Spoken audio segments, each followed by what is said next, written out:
Phoenix. This is the WNFC football kickoff Saturday action live in full effect. I'm Bo McMichael with the WNFC. That's the Women's National Football Conference. I got my two guys next to me, Adam Collins and Craig Chapman, about to call off this game. We got many games going on today. The first up to bat is the Atlanta Phoenix and the Alabama Fire. Gentlemen, how y'all doing today? Great, man. Yourself? I'm doing what I can with what I don't have sometimes. Getting ready for the kickoff, and it looks like we're getting ready to start here. All right, gentlemen, I'm going to take it away from you and let y'all call some games here for a minute. The kickoff by Langley bobbled right there. He caught it about the 17, and that's where she's going to end up. That ball returned by Henry. And that's going to give some bad field position to the Alabama Fire to start this first quarter. And we're going to get started off, and just a couple things to remind everybody. We're going to be here for a while. We've got a couple of games planned. If the streams work accordingly, we'll get things started here and head over to New Orleans, and then head out to Texas, and then head out to Denver, and then possibly San Diego, depending on how the world feels, to get things started here in the new conference of the Women's National Football Conference. We're here focused on the Atlanta Phoenix today versus the Alabama Fire. The Phoenix are on the road playing over in Birmingham, Alabama. What do you think of these uniforms, Coach? Well, they look nice, man. We can see the numbers. That's a good thing. Tight end trips, look. There's a snap. Quarterback drops. Throws it out to her left side. She's got a man. And nobody. Stepped out of bounds. She stepped out of bounds right there. Connection right there to number 19, Rashida Young. So that's going to bring up first down and 10 at the 45-yard line. Huge play right there. Got him in. And just throw and catch right there. Just let it run up underneath it. Just put trips to the field. Got singled up on the boundary side. Went for it on the first play of the season. And, we've known people that have done that before. Oh, yeah. Same look. Same look. That tight end trips look. No, they flipped it. Yep. Quarterback in the gun, takes a snap, throws it out again to her left side. I think we might have got away with a hold right there. I guess they deemed that ball uncatchable. Yeah, she kind of walled her to the sideline right there. It's one of those things that you're glad that they don't call. Well, yeah, I'm always glad when they don't call stuff on my team. I'm just saying. Yeah, I understand that completely. I don't get a whole lot of that, so. It's going to bring up second down and 10 from the 45. Quarterback lines up the gun. It's a doubles look. No, I'm sorry, tight end trips again. Quick give on the inside zone right there, and going to be swallowed up by that Phoenix defense. And no surprise right there, Carla Odom getting off the pile. Yeah, that was nothing. It looked like they might have something there from the jump, but nice job of closing that inside gap right there. Yeah, she and Tank Dorsey right there just kind of said, no, sir. Yeah, it's not going to happen. I like what the Fire have done to start off right here. They're keeping them spread out, giving themselves a nice, singled up receiver on the boundary side for a short throw right here. I'm guessing that's where they're going to go back to. Quarterback waits on the snap. Oh, it's a dribbler right there. She picks it up and tries to sling it out. Oh, broken up. And I thought that might be a pick there for just a second. That ball dribbled back there, and we talk all the time, about what the keys to the game are. What's your first one always, Coach? And it's always quarterback center exchange. I thought Buchanan was going to pick that off right there. Looks like it's going to bring up fourth down and 10 right here at the 45. Haven't seen a punt team yet. Well, you just about got a punt right here. That's the only thing that makes sense. If you don't punt right here. Here it comes. Okay, here it comes. I was about to say, if you don't punt right here, that tells me you don't have very much confidence in your offense, or you have mega confidence in your defense, one or the other. And here's the other thing is there's no way they can get this off. Yeah, they've waited way too long. This has got to be a delay.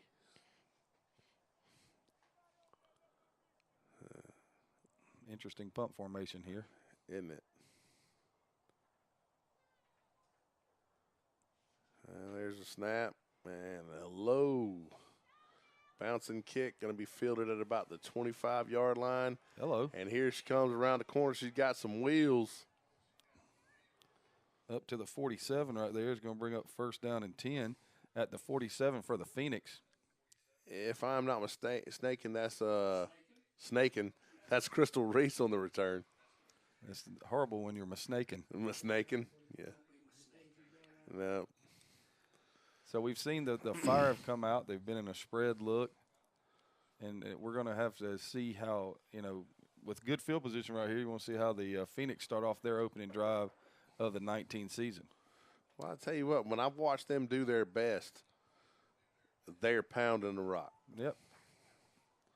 And they come out in traditional gun with a slot to the right side. Quarterback in a gun. There's a snap.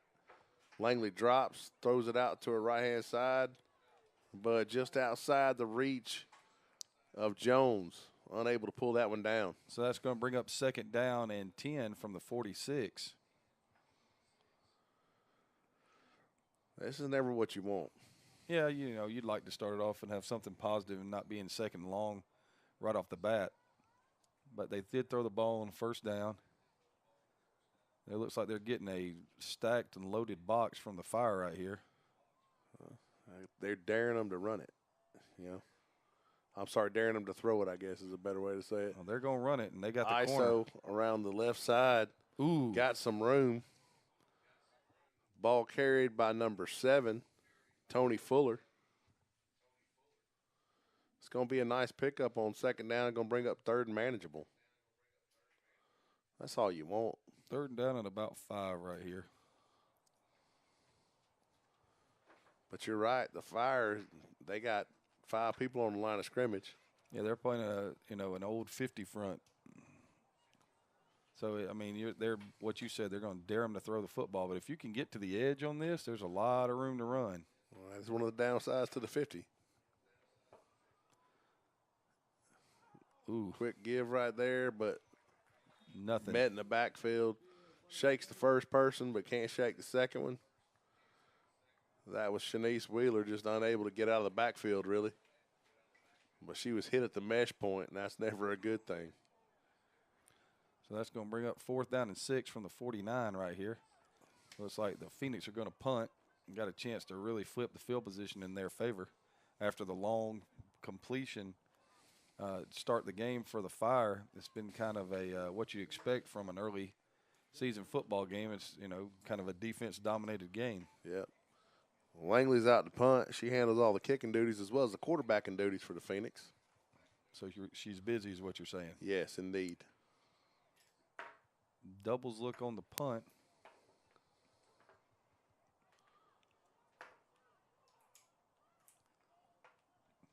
Moved into a more traditional spread punt look right here. Oh, high snap. Fielded well, though. And a nice high kick. And it's going to take a great Phoenix bounce. It's going to settle down what looks about the 9-yard line. Our sponsors for this evening for the Atlanta Phoenix are Dream Medical, Revolution Chiropractic, and Peach State Health Plan. The Women's National Football Conference is actually sponsored by Adidas and Rydell. 2 big-time sponsors right there, Yes, Coach. sir. That lets you know it's a big-time league with big-time sponsors. So it's 1st down and 10 at the 9-yard line right here. Looks like the Fire are going to stay in that trips tight end look.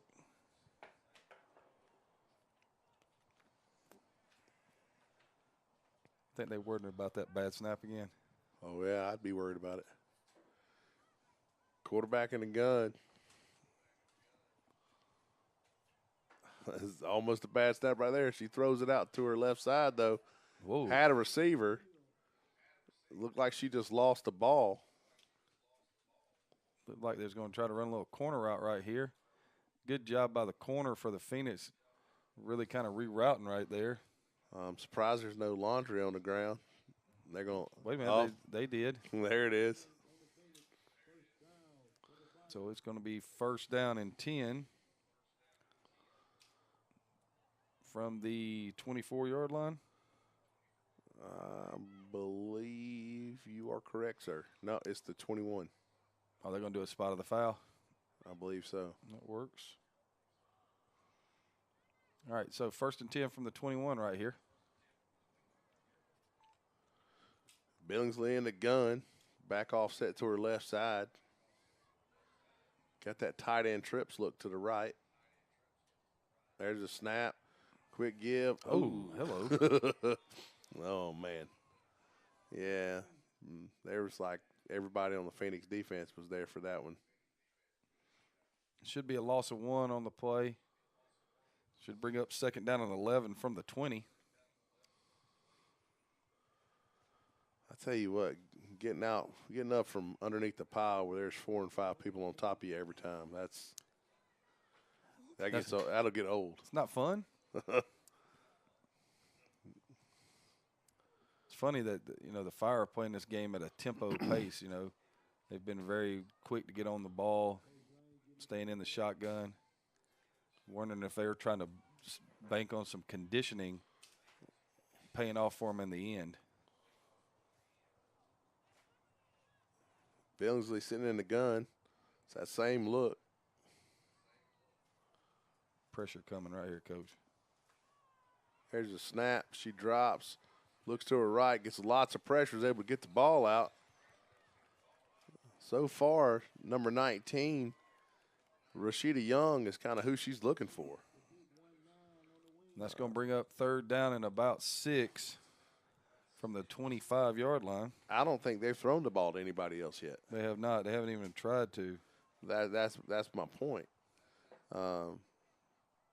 If you only going to throw to one receiver, that sure does make it easy to play defense. It should. We're talking about. That's true. There are some receivers that you can cover, and it ain't going to make a difference. So, it should give you a hint about where the ball is going in a big down. Tight end doubles look. Billingsley drops. Looks out to her right. Lets the ball fly. There's our first attempt to go to somebody else. That ball intended for number 15. Onefati. And I'm sure I butchered that name, and I apologize. But she had what she wanted right there. If she catches that, she probably gets the first down. Oh, yeah. So that's going to bring up 4th down and 6 at the 25, and we'll get to see the Fire punt again.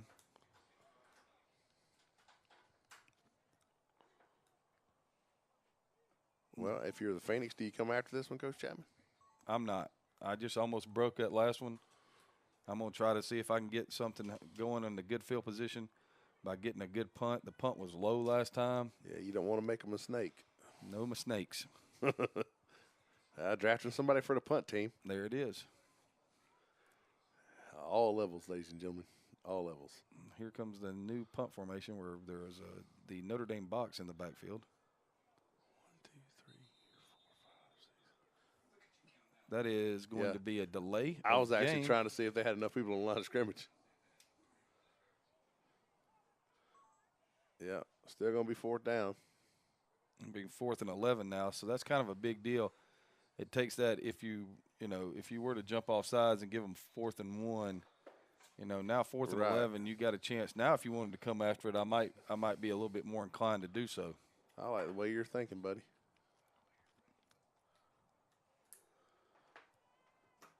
I still don't like understand. they are going to bring some heat here. I don't understand this punt formation, but that's just me. She gets it out, and it's a better punt this time. It's a great punt. It's a big bounce. But she may have outkicked her coverage right here down the sideline. Well, they had her pinned. They had her pinned on the sideline. Another good return. Yeah, she's all the way down to the 38-yard line. By Reese right there. So it's going to bring up 1st and 10 at the 38-yard line. All right. So right now the Phoenix have done exactly what they wanted to do. They've held on 2 drives and they flipped the field position. So now they're sitting on the edge of scoring position right here. Well, you're, 18 yards from the red zone? Yeah. That's a good place to start. And, we've seen it in the past. They've probably got a pretty decent field goal kicker. Looks like they're coming out in right formation right here. Working on some personnel issues. Yep. Some direction here. Langley under center. Split backs. Some quick toss out of the right side. Just an old school toss. And there goes Wheeler. And she's able to keep her feet for a little bit and pick up some positive yardage right there. See, this is, and again, you were talking earlier about the 50. You know, and I said I think the Phoenix are at their best when they're running the ball, and you were talking about getting the edge. Yep. And that's just, I mean, I don't see what the Fire's going to do if they don't make an adjustment. I mean, you just keep running the same stuff. Yeah, and right now, you know, you gain 4 on first down, so it's going to bring up 2nd and 6 right here. But, you know, wise old man once told me if you keep running and gaining 4 yards, then you just keep doing that. Well, here's a different look. Trips out to the left side, single receiver to the right. And there's straight zero coverage right here. Langley back in the gun. Whoa. No, they're in cover 3. And there's a snap. Langley fakes the zone. Takes off. Ball in her own hands right around the left side. She's going to gain 2 or 3 down to the 31. Yeah, it's going to bring up 3rd manageable. You know, that's really what you want. I think when you're obviously you want to score touchdowns every play, but you know, in reality, if you can have 3rd manageables, you know, that's what football's about. 3rd down. So you got 3rd and 3 right here at the 31-yard line. Surely this is 2-down territory. Well, Langley's going under center. Tall sweep. Looks like she's going to get an eye backfield, offset eye. Well, no, they changed it. Oh, got a little flanks look. So I'm thinking some kind of zone. Quarterback. Langley just picks it up and runs around the left side. Nice stiff and arm. she'll get it. She fumbled it out of bounds. On the ground, though. But she's going to pick up 5 right there on 3rd down and 3. And that's going to bring up 1st and 10 at the 26-yard line. Yeah, she was tackled by Fincher from the Fire.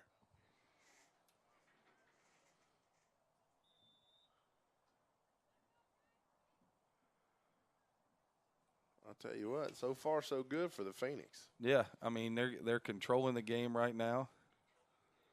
They've got it at the pace that they want it to be at. And they're, you know, right now they've just picked up, you know, a 1st down and basically they're bleeding the clock. You know, Alabama appears to want to play fast. There's trips, toss out of the right side to the trips.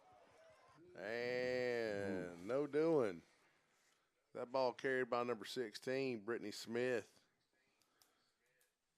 But she's gonna be brought down by number 1 from the Fire, Henry. So that'll bring up 2nd down and 14. Ball back on the 30. Could see a throwing situation right here. Well, Langley throws a pretty good ball, so I don't think they have anything to worry about. You know, if it's me in a game like this, especially when they're packing a line of scrimmage, I'd be looking for my tight end somewhere. They just broke the huddle with 12. Let's see if they get him with the penalty. And they did. There it is. I tell you what, I wish they'd let me play with 12. I guarantee you I'd be better. If we had 12 people, that'd just be one more person to screw up, Coach. Well, sadly, I've actually been a part of something where I walked down to the defense coordinator and I said, hey, man, what's going on with defense? And he said, what are you talking about? And I said, well, we played the last 3 plays with 12 people.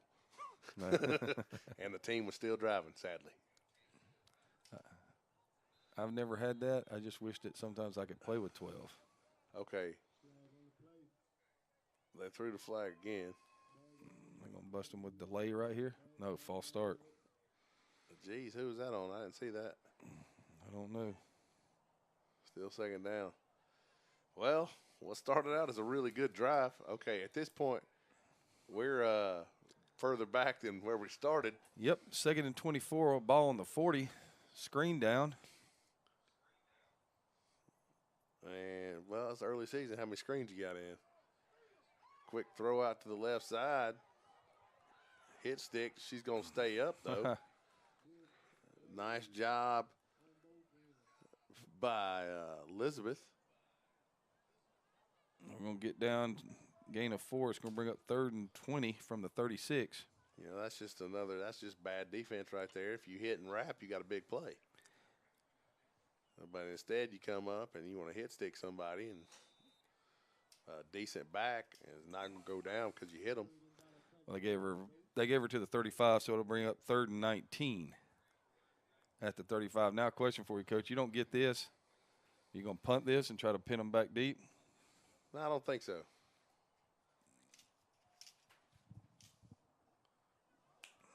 Oh, bad snap right there. Langley just falls on it. Oh, yes, NFL rules. You better go tag her. Yep, she just sit there all ready. Well, gentlemen, ladies and gentlemen, I appreciate you kind of joining us on Facebook, Twitter, and YouTube. We're on all different locations here today at the Alabama Fire. Glad to have you with us here on the week 1 of the Women's National Football Conference. I'm Bo McMichael with my host Adam Collins and Craig Chapman calling the action. And realistically, this could be a long night, which is exciting because we have a lot of opportunities throw out there for you. Next game up, possibly the North Florida Pumas versus the New Orleans Hippies. So we're throwing that out there and seeing if they're going to be able to throw us a stream our way. If not, we'll let you know where you can go to actually watch that game. As you can see at the bottom, you get a little bit more information about the Women's National Football Conference and their sponsorship and also all the teams that are involved. We got great matchups here tonight. I'm going to be scrolling those matchups in the top right-hand corner. And there's the kick from Langley. Wow. Nice punt. Fielded at the 10. Uh-oh. Coverage doesn't look real good, though. No. And she's got the edge. She's got some help, and she ran out again. I'm starting to wonder if Rashida Young knows that the white is out of bounds. That's the second time where I thought, okay, that's it. That's going to the house. Right. And she just runs straight onto the white right there on that part. So it's definitely interesting. Well, we're so excited to have the Women's National Football Conference back here. We run a network called Score 58 Network, and we're in partnerships with the Women's National Football Conference. So it's always nice to be able to bring you multiple games. We're going to act like a red zone here coming about 8 o'clock. All the rest of the games will be kicking off here. We do have some other games occurring, but a lot of games across the country. The teams spread out through about a 15-team region between the Pacific Division and the Atlantic Division. So we'll do our best to kind of give you the best information we can as the games go on. Once again, the Alabama Fire is in the yellow, the Atlanta Phoenix in the gray. Good job to see the numbers. Oh, it's great. Appreciate Adidas bringing the uniforms in for us. Rydell and Adidas, major sponsors here of the WNFC. Billingsley takes a snap. They run a toss of their own. They got the corner. And I don't understand. At one point, one of the DBs was chasing a receiver like. In man coverage. Okay, but once the ball breaks the line of scrimmage, you probably need to come up and make that play. Big run there by Henry for Alabama. 1st and 10 at the 44-yard line right here. She needs to get her chin strap checked. That's the second time her helmet's come off. Yeah. I would say something, but I'm not going to do it. What would you say? Don't coach us like that. Write it down. No, it's not anything bad. I was just saying that a couple years ago at Auburn, they told one of my former players that he needed to cut his hair because that's the reason why his helmet kept popping off. And I can't tell you the response he gave the equipment manager. It was not good. So first and 10 here for the Fire. They got some good stuff happening. There's a snap. Billingsley throws it out to her left. And should have been picked right there. And if she picks that, there's nobody left. No. Well, the thing is, if the ball is thrown properly, that might be a touchdown. And if she would have, and her and the receiver would have been on the same page, it might have been a touchdown anyway. Well, that's what I'm saying. She had a receiver breaking to the corner right there. If she puts that ball out in front of her, she's probably going to the house. She had a chance to throw 2 touchdowns on that play, one to the defense and one to the offense. But, as Madden says, when they didn't catch it, that's why they play defense. And he is very true. If you're a Falcons fan, you understand what I'm talking about.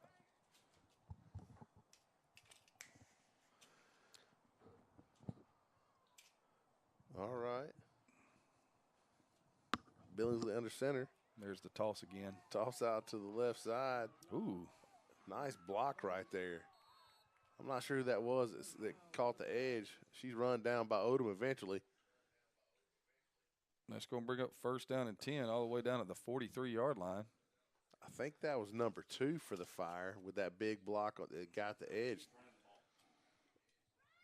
No, that was 24 running the ball. It did include a 2. That would be a timeout right there for the Phoenix. That's going to be the first time out of the game. Yeah. I'm betting that they're talking about how to stop the toss sweep. Yeah, that's something you want to talk about. While we have a second here, Coach, let me make mention that the WNFC this year will be wearing helmet patches or helmet stickers with the number 9 on it to honor Tashara Bull Turnbull, a member of the Atlanta Fire that passed away last year. She had a love for the game of football. She was a esteemed member of the Fire, and the Fire is very appreciative of all the WNFC for the dedication and honoring and remembering Tashara Bull Turnbull. You can see the logo in the upper left-hand corner of your screen. So, Coach, just one question: how if you're going to play man coverage on the back end and they're going to run a toss sweep, how are you going to? What are you trying to do to defend the toss? Well, I mean, you're going to have to send somebody outside, but I think you come out of man coverage. Play a little cover 2, maybe? Play cover 2 right there, have your corner sit tough. Okay, ladies and gentlemen, we have our opportunity for our first phone-in conversation. We got the general manager, the owner of the Atlanta Phoenix. April, can you hear us? I can hear you. All right. Well, hey, look at technology working to the best capability possible. April, we can hear you. Talk to us a little bit about the team in this new league. We're waiting kind of in anticipation with this first game. Well, Atlanta, we're fortunate in that we retained a lot of veterans, and we didn't get a lot of turnover or churn. So I got a lot of experience on the field that came back. We had about 30-plus players that came back from last year, and so that's always an advantage. And so, coming into the game, we're real confident that it's just a matter of knocking out the jitters for some of our new girls. So we've given them a look on the field initially, but I'm excited. I mean, I'll probably give you some crappy answers because I'm also knocking out my jitters too for the first game. Right. Well, I mean, in the middle of our conversation, we watch probably a 20-yard gain for the Fire here and there inside, almost clicking on the tails of the red zone here. Talk to us a little bit about the league itself. I'm going to let you have an opportunity to talk about the Women's National Football Conference. We have a big night here. This is week 1. What is, we're 15 games strong, or 15 teams strong here in the WNFC. What is the overall plan? What is labeled Phase 1? So talk to us a little bit about Phase 1. Phase 1 is exposure. Is exposure and really getting the brand out there, getting people comfortable with knowing that, we're a new league and that we're different. A lot of people want to say something's better or what have you, but for us, we're just concentrating on what we can do that's added value that we didn't have, we think, in any of the other leagues that were out there. So we're kind of concentrating on beefing up the marketability, the visibility. Again, branding is really big, and getting a new, any kind of new entity, startup is just making sure that people are aware that you look different, you operate different, you move different. So we're really promoting a lot of the differences that we're bringing. And one of the main differences is the level of competitiveness. This league has got a lot of the more competitive teams that were from around the other leagues, and quantity over quality over quantity. We just feel like if you're going to be premier, you're going to be elite. It's about making it so, and that not everybody and their grandmother can just start up a team and in their neighbor's backyard or what have you, and say that you're going to come out here and try to make a difference in women's football and promote it and propel it. And that's what it's about for us. It's really about elevating the awareness and elevating the standard of women's football more so than trying to do anything other than just make everybody in women's football proud of the product that we put on the field. Well, talk to us a little bit about the two sponsors that the Women's National Football Conference was able to bring on, Adidas and Rydell. Adidas is the sponsor here of all the uniforms. The uniforms look very nice. Chris, we get excited because we can see the numbers. That's the number one thing, is that we can actually see the numbers and be able to tell you who's making the run, who's making the tackle. How were you able to kind of bring those into a partnership within this league? Man, and that's one of the biggest differences, right? And no time in women's football have we ever had a corporate sponsor, a global brand, to stand behind us the way that Adidas has and has outfitted the entire league. It gives us another component that we wanted to highlight, which is consistency and uniformity. And some other leagues, they thought that maybe uniformity and unity was about, everybody coming under one umbrella. But for us, it's really the uniformity and the message. And a part of the messaging is how we look. A part of the branding is how we look, and that we have a cohesive look. And Adidas gets it. Those brands that are that big, they get it. They get that we all need to look not necessarily the same, but we need to have a common theme. And Adidas has been just really, man, I know a lot of words, but I don't have a word for how awesome we feel about Adidas as a sponsor. The Atlanta Phoenix uniforms, I'm biased. I think that they look better than everybody else's. If you know me, I'm that kind of person. Well, that's good. I mean, it's a good gray. What do their home jerseys look like? I mean, they're two sets of jerseys or one set? We have two jerseys, and all I'm going to tell you is that our other jersey is white, and that's all I'm saying. All right. So very interesting that you say that it's white on that part. Our first home game is at Pebblebrook, August 20th. Talk to us a little bit about the people back home watching this game right now. Give a little insight of what should they expect in their first home game. Again, this league is about differences and elevating the standard. And one thing we've done is we've brought a consistent media outlet to everybody. So even if you're at home, of course, we want you to come out and experience us live. But what we're going to bring people at home is the ability to see us live, as well as our fans that are around the nation. And we have fans in 28 countries, for them to be able to see us live as well on our WNFC TV platform, which we will be expanding into Apple TV, Roku, Chromecast, Amazon Fire TV. Again, another first, another difference in this league that you haven't seen in women's football. And so we put a lot of effort in the few months that we've been building this. We put a lot of emphasis on some really professional grade media exposure and branding. And again, with me being the head of marketing, mostly IT lately, I speak a lot about the marketing and getting messages out and the digital platform. That's really big for us. And at home, Atlanta's going to give you Atlanta's going to be Atlanta. We're going to be swaggy. We're going to be entertaining. And we hope to have some amazing touchdown dances before the end of this game. And we'll give you lots of that at our home game at Pebblebrook as well. Well, talk to us one last thing. We got the 2019 Cup. It's number 9 Cup Championship weekend, June 29th, 2019, at the Mary Kay Stadium in Denver, Colorado. Talk to us a little bit about the fans. They can expect a little bit about information about that. Well, this is going to be a recurring theme, it seems like. Another first in the WNFC. We were able to solidify a location and an agreement with Denver for our 9 Cup. In Denver, Colorado, at an amazing stadium there. And this will be the first time that the fans are aware of a championship this early in the season, so that they can prepare and come out and support their team live. And in this stadium, we're going to be, we're going to, I don't want to tell too many secrets, but we plan on having a very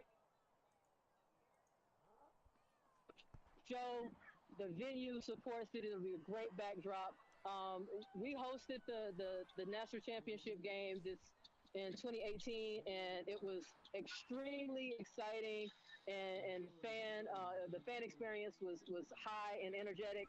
And so I've learned from that championship, and I'll take the mistakes that I made in that one and correct them, fill in the gaps, and if you give me a second chance to do it, I mean, Yeah, it's the old, why do you see what I get?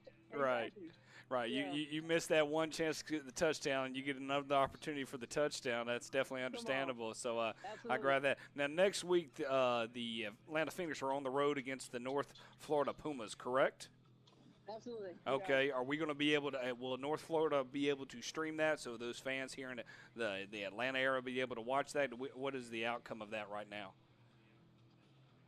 North Florida has been super engaged, and they have always been about branding and elevating their their experience as well. And so they're going to be streaming. They've got an owner down there that promotes the brand and is trying to do the same thing that we're doing. And really, when we look for teams to come into the league, we look for teams that understood the agenda and were like-minded. And so North Florida is one of those teams. I feel confident that they're gonna have a really good streaming experience, and I'll work with them to do that, because everywhere we go, I want to make sure that anybody who's responsible for the streaming, makes us look good. Right. So, More of the information you get out. Well, Birmingham's turned into a wonderful stadium. It's a great atmosphere right off the interstate. We wish you the best. It's just started here the second quarter. We're going to go ahead and back to the telecast. April, thank you so much for joining us. Look forward to talking to you. Hopefully we get a chance to speak with you after the game as we head into some other games this evening. Thanks so much, April. Congratulations on starting this wonderful new league, Women's National Football Conference. Check us out on the WNFC TV site. We'll be back with more information, handing it over to Adam and Craig. Thanks so much.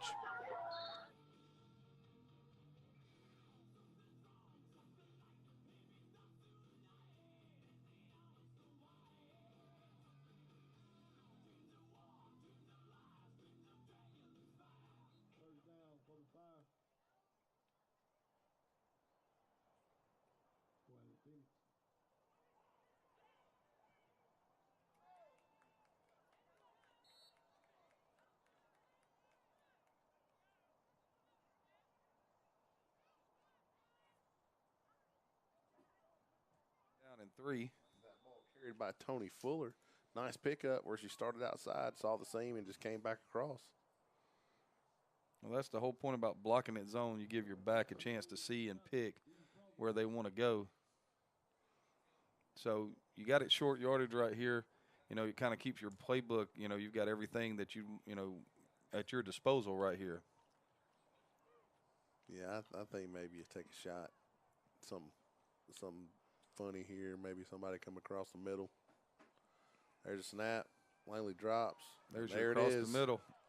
Oh, and she could not find the handle. And that's unfortunate because that was wide open. Good call, Coach. And there. Just hit her right in the breadbasket, and sometimes that's the worst thing you can do. The hardest ball to catch is the one that hits you right in the hands. So it brings up a crucial third down, because after that last long drive, you'd like to give your defense a chance to sit down over there, make some adjustments. Need to keep the ball for a little bit right here if you're the Phoenix. True gun look. Slot out to the left side.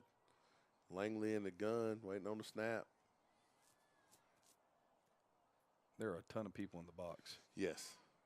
And she rolls to her right. Oh. And she tries to dump it off to number 7, Tony Fuller, and she can't find the handle. And that's a shame, too, because that play had something to it right there. Well, it did. They started that way, and they were running at her and kind of left Fuller all by herself. She was going to run for a little while. Yes, she was. She had a chance to make that. That didn't just happen to be a first down. That could have been a big play. But, it's one of those things, sometimes it's hard to just throw and catch. And it's also early. We forget we've been doing football since, February? Yeah. And this is their first game. So, as was referenced on the phone call, there may be some jitters in here. Well, and everybody's getting on the same page. I don't care if you play together before or not. It takes a while. Yep. So we're going to get a punt right here on 4th down and 3. And Langley out to kick.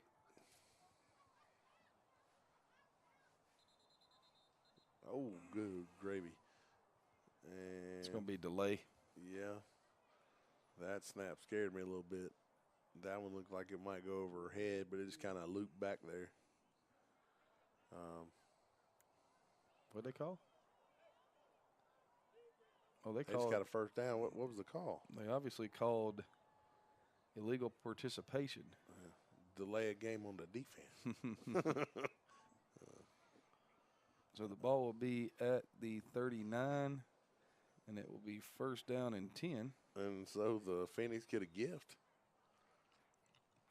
They don't ask you how, Coach. Yeah, see if we can get something done here now. I'd come back to the toss off the little, with the zone blocking scheme. But with all those people in the box, that the little flare screen may not be a bad option right here as well. That's a great idea. And they're playing outside now, trying to take away the toss. Tried to go inside on the slant right there. Pass was broken up. Ball thrown into traffic. Intended for Jones. I tell you what, though, when you throw right there, she threw into a crowd. Yes, she did. That's rarely a good idea. So, I mean, and the other thing is this: to the single receiver side, you're getting such a cushion right now. That it would be easy to just pitch and catch right there. I don't understand why they don't go quick screen up at the top right here. Yeah, because you got them outnumbered. Well, not just that, but people are 10 yards off. They're going to call holding. Yep. And so this is going to go back. Ball carried by number 4, Shanice Wheeler. Brought down by number 10, Renika Brown. But it's not going to matter. It's going to be a hold, and if I'm the Fire, I would definitely take that.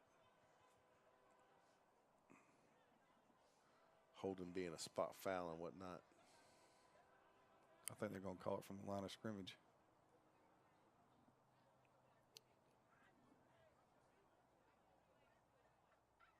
So that will back it up to second down and 20. That's never a good thing. You don't like second and 20, Coach? No, that's not one of the things that's on the top of my list. But it's okay because, the Phoenix has had a chance for a couple of really big plays. Yep. And things just didn't pan out. So now's the time to start clicking. There's a snap. Langley drops, looks out to her right side, lets it fly, has a receiver. And there it is. Nice little throw and catch. Ball caught by number 11, Jones. Pick that 10 yards back up. And now you're looking at, 3rd and 10. But, you're not. You're not in the same kind of. At least you're back to the original line of scrimmage. I would think that you're going to get to see something very similar like this. There's a snap. Langley rolls right. Decides to pull the ball down and take off. Wow. It looked like her head might have bounced on that one. Yeah. It's going to bring up 4th down and 10, and we're going to get to punt again. But Langley quick to let the defense know that she was okay. Yeah, she hopped right back up right there.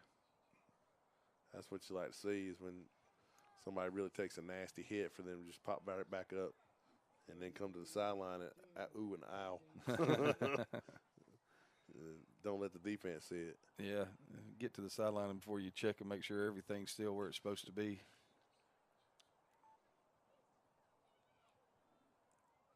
Well, our sponsors for the Phoenix this evening, Dream Medical, Revolution Chiropractic, and Peach State Health Plan. And we're very thankful for Rydell and Adidas being the sponsors of the WNFC. And Langley's waiting on a snap. Oh, good Lord. The ball, the way it comes out, is weird. Yeah. Decent punt. Great roll. And looks like the Fire are going to have to start about their own 29. So 1st and 10 at the 29 right here for the Fire as we move on into the second quarter in a scoreless game. If I'm the Phoenix right here, I'm looking for toss sweep. I'm looking for number 19. Okay, fair. There was a throw to her in the corner of the right side of the end zone where if she or the DB, either one had taken the initiative, either one of them could have caught the ball, but both of them just kind of stood there and watched the other one. And again, that's one of those things that you work on and you emphasize at practice. But I always wonder with teams who play professional ball, how many of these ladies is this all they do? Yeah. They have to work regular jobs, a lot of them. So, how much practice time do you get? Because I'm sure their coaches are emphasizing attacking the ball in the air and all that kind of stuff. But it's the first game. Everybody's a little nervous. Looks like we got a little empty right here. It does. Billingsley in the gun. I'd keep my eyes on number 10 running down the seam. And we're going to get delay. There's a flag on the ground, and it's a delay game. So back them on up. That's one thing as a coach that you can't have. You can't have a delay game after a change of possession. That can't happen. That's got to be something where, you have a play in mind and you're coming right off the sideline. You're on the ball, attacking and getting ready to go. You can't have a delay. Well, that seems like something I've already been thinking about. Yeah. There's a snap. Quick throw out to the left side. Ball caught. I'd be willing to bet just number 19. Nope. No. I was wrong. That's 32. Ball caught by number 32 for the Fire, Francesca Long. But she's brought down quickly for about, what's that look like? 9-yard gain. A 9-yard gain? Yeah. Oh, yeah, because it was. Had the penalty. Good job, man. That's why you made the big bucks, buddy. Sometimes. Kind of a funky, empty look. There's a snap. Billingsley slings it out. Got a receiver again. She's brought down eventually by number 5, Reese. That's going to bring up 3rd down and about 1. Well, that's a big play right here. It is. What you going to do? If I'm the Phoenix, I'm bringing something right here. But I'm bringing it off the edge because I'm expecting toss sweep. But they're in the gun, so it's either going to be I think they throw it again. Inside zone or a quick screen. There's a snap. Quick give around the right side. Should have came off the edge. She's got room. Wow. Nice run right there by Thomas from the Fire. It's going to bring up 1st and 10 at the 46. There was no edge support right there. None at all. And that's that's what you got to look at what they've been successful at. They haven't hurt you in the middle. They've run one play in the middle and it got smashed for, -1. They hit you on the edge with a reverse. They hit you on the edge with a toss a couple times. Yep. You got to scratch where it itches. And if you're calling defenses, then you got to assume that they're going to do what's been the most beneficial to them. You got to bring somebody off the edge. All right, I'm going to keep doing the same stuff till you stop me. Exactly. There's a little high snap. Billingsley's able to pull it down. Speed out again. Throws it out to her left side. Pass intended for number 32. That's Long. That's the same play they ran right after they had the delay of game. So they're going back to what's been successful. I wouldn't be surprised to see the toss right here. I wouldn't be surprised to see him, fake the toss and try to throw that backside corner route either. There goes number 19 to the field, Coach. I tell you what, man. I'm waiting on the counter off the toss. Well, they got you with the reverse. So the counter would be the next step, Yeah. I'm fake that toss and give it back to somebody underneath, pulling the backside around. And what have everybody block it back. That looked That like a was direct nice. snap, and I don't think that was intentional. It was not. And Billingsley is swarmed under. It looked like the charge led right there by number 33, Myers for the Phoenix.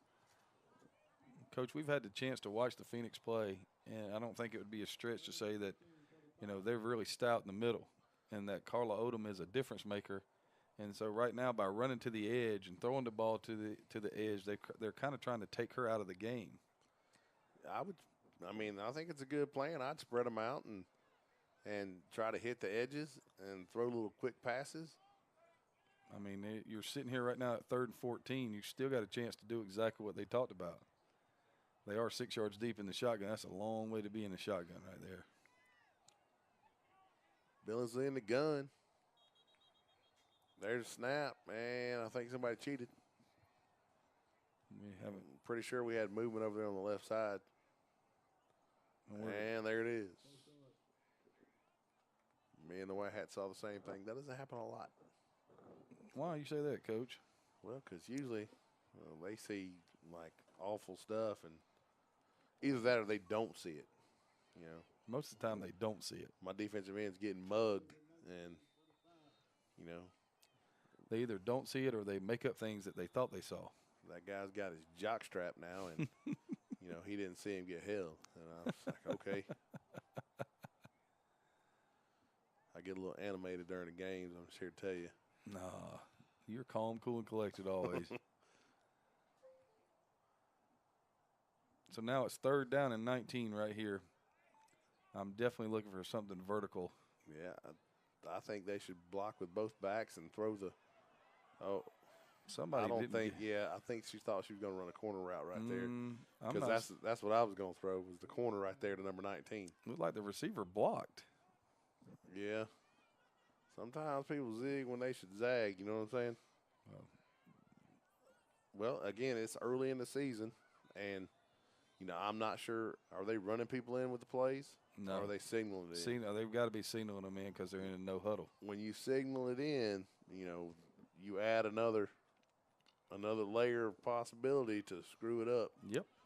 And we've got to be getting close now, you know, to the time where, you know, you start to question what you're doing on both sides on offense, because other than the one little scoring opportunity that, you know, Alabama had, you know, the Atlanta Phoenix got the ball at the 38-yard line and then ended up punting from the, 40-yard line. So there's got to be some doubt creeping in right here. You know, are we going to be able to do this? Are we going to be able to score? There comes delay again, or ineligible. They got too many people on the field. Yeah. Well, you know, the thing is, you know, offense always trails defense, especially early in the season, simply because to play defense, you got to be a runner and a hitter. That's it. Playing offense, there's lots of moving parts if you're going to do it the right way. Yep. So Alabama lines up the kick. It's a low snap. Ooh, there was a hold back there, too. Able to get it off. Fielded. Nice job of fielding that. At about the 35-yard line. Going to end up going backwards, though. But it was a good job to catch the ball off the hop right there, because that could have bounced off of somebody, and it could have been really bad. That's going to bring up 1st and 10 at the 33.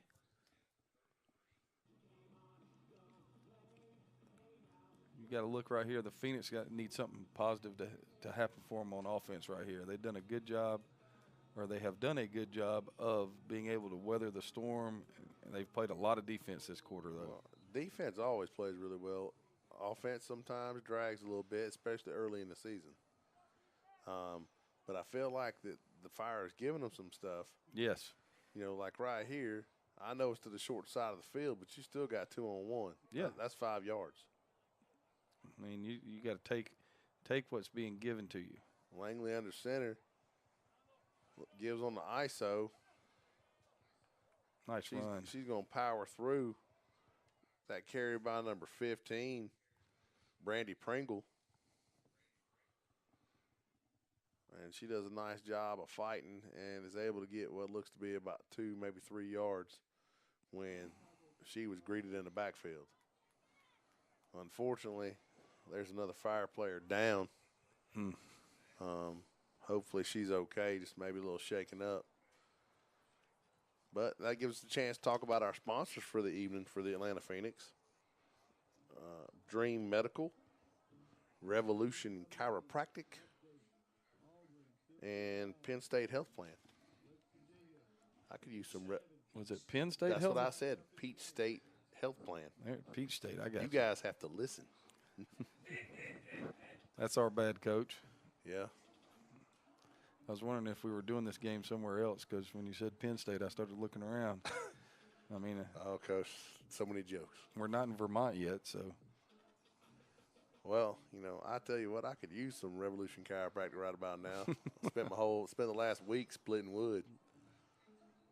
Hey, that doesn't sound like that's any fun at all. Man, I tell you what. How long? We got 6 minutes left to go here in the second quarter. Well, you know, this would be a great time to put together a drive, go in at half up. Yeah, and then get the ball to start the second half. There you go. A little make it, take it action. Kicking it old school. For those of you that are obviously tuning in for this wonderful game right here and missing out on the first Final Four game, Auburn is up 59-57. And you're doing a 21 great job of multitasking. Sorry for that pop. It's all right. I oftentimes like pop. Yeah, I understand that. Soda pop, snap pop. Top right-hand corner of the game, we got the Houston Heat and the Texas Elite Spartans will be kicking off here shortly, and we'll be bringing that action to you as soon as we get that feed brought into us. And we also have another game that'll be brought into us here. If I'm not mistaken, we're going to have the Nebraska Nighthawks versus the Denver Bandits. Haven't heard anything. Yeah, that's a great name. Yes, especially that they spelled it N-I-T-E. Yeah, I'm all for it. They busted out and said no more GHTs. It's just not happening, man. Just not happening. It's overrated. Overused letters. I would agree with you on that part. So during the halftime, or when the Phoenix go to halftime, we will bring in the commissioner of the league and do a little phone interview with her as well. Give more of insight about what the Women's National Football Conference is going through here. For those people that multitasking out there, Auburn 59, Virginia 57. The Braves up 1-0 against the Marlins, working on their 4-game winning streak. And if you haven't had a chance, go to Paramount.com and watch Wife Swap's first episode. I've heard there's a very interesting atmosphere in that whole hefty Mary Poppins role. So it looked like the injured player number 4 for the Alabama Fire will be coming off. That's good news. She's walking off under her own power. That's always a good sign. I would agree with you on that. She looks shaken up, though. That's Fincher. She's had several big plays on defense for the Fire. So far, it hasn't been much of an offensive explosion by no means for both teams. Talk to me a little bit, gentlemen, about what you're seeing being this first game. I mean, a lot of us, we have to get past the point that we've been watching football since February. I heard you say that, Craig, a little bit towards that atmosphere. This is being their first game, really getting an opponent. They haven't even had a chance to have a preseason. Wow, look at this front. Somebody's lined They up got it all wrong. lined up. Langley rolls left. Oh. And she sags her elbow, and it goes into the ground. Well, right now what you're seeing is, you know, there's a difference in the defensive fronts. You know, the Phoenix are playing a 4-down front. The Fire are playing a 5-down front. It's a lot harder. The 5-down front messes with your blocking. You can't really get people off to linebackers and things like that. And you don't know, you know, the film situation. You don't know if they scouted this, what they had, what knowledge they had of it coming in. So, you know, anything different than what you've practiced against for the majority of the time is going to give you you know, maybe a hard time until you get to halftime. But you got 3rd and 7 right here. Here we go, I backfield. Counter. Langley give right there off the left side. Uh-oh, she's going to get the first down. Nice, tough run there by number 7, Tony Fuller. All the way up to 45-yard. That was a 9-yard run on 3rd down and 7 right there, Coach. Well, that's money, you know. But, again, they're best when they're running the football. I think if Langley will just calm down a little bit and get into a groove, she'll be fine. You know, they've had a couple of chances where they had some open receivers and they just didn't catch the ball. Well, that's the thing. And, you know, the times that she throws a great ball, somebody drops it, and then somebody's wide open, and she, you know, drops her elbow and the ball hits the ground, you know. So 1st and 10 here at the 45. We've got a true I backfield. And she pulls the ball down quick. Langley does to try to get what she can get. Picked up about 4 right there, so it's going to bring up 2nd and 6. Well, 2nd and 7. They only gave her 3.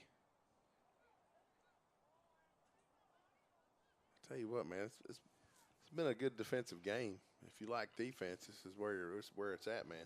Yeah, it's been it's just been an interesting dynamic of 2 different fronts. Really nice facility too. I like Yeah. the Birmingham Southern facility. 2nd down and 7. Looks like we got motion from the fullback. There's your toss. And Fuller. Got the edge, coach. Yep, I thought they were going to get him for a hold right there on number 90.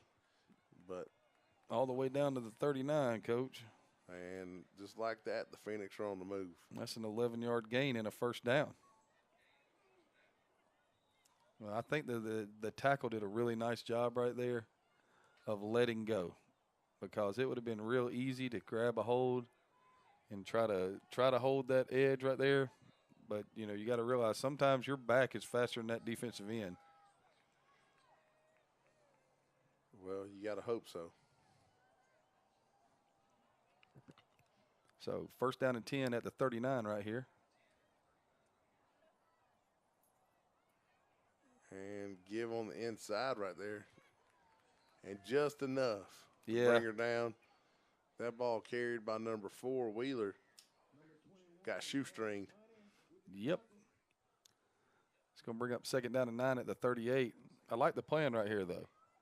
Went back to the counter because it worked. Had a chance right there.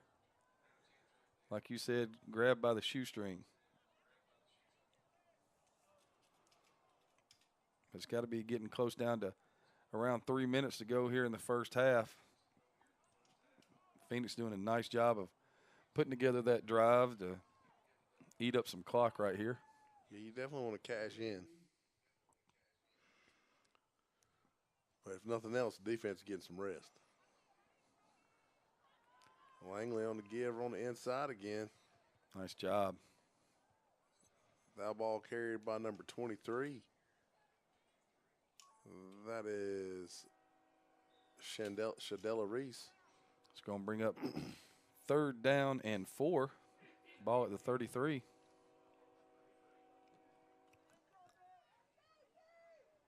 Tell you what, you know, that's one of the things that I've noticed about the Phoenix is the stable of running backs. Oh, yeah. You know, it really helps your running game when you got 4 or 5 people you can trust to run the football. Looks like we got a tight end, or timeout, not a tight end, a timeout right here for Atlanta. And while we have that, we're going to join in up top with the San Diego Rebellion and the San Diego Surge. So it's an all San Diego football game. Yeah, it's a rivalry game, Coach. You got to like that. Again, great uniforms. Yes. Like the color schemes. And it looks like the Rebellion are right on the edge of the red zone right here. And the Surge uniforms look kind of like the Titans. Yeah, they do. So it looks like they've got just tight end trips to the field. Rebellion will run the toss. Bobbled it. Still, oh. Nice tackle right there. I thought she might get the edge, but uh-oh. Okay. Loss of 1 right there. It's going to bring up 3rd down and 11. Phoenix are back from the timeout right now. 3rd down and 4 at the 33.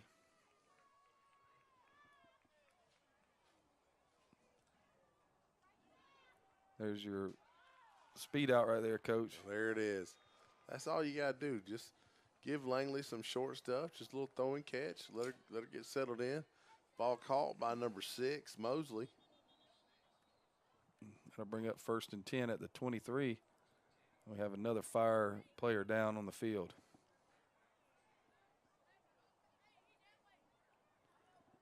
Out in San Diego, the Rebellion are down inside the 10-yard line.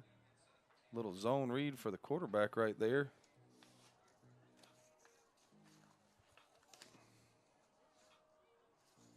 Ball was carried by number 47, Martine Kaninga. I hope I didn't butcher that too bad. I did. So, looks like there may be a timeout on both games. All right. All right. So, the Phoenix are back 1st and 10 on the 23. Just so you know, at home, you got the Phoenix and the Alabama Fire to your left, and then the San Diego Rebellion and the San Diego Surge to your right. You can see our sponsors down there at the bottom, and the ticker at the bottom is also the ticker for the Atlanta Phoenix Alabama Fire game. And the Phoenix had a false start, so that backs them up. Be 1st and 15 at the 28. True gun look. Slot out to the right side. There's a snap. Give around the right side, a little lead. And looks like they're going to get a first down. It's going to bring up 2nd down, Coach. Remember, they had the penalty. Oh, okay. They'll bring up 2nd down and 7. Couldn't see the other stick. Yeah, I should have worn my glasses.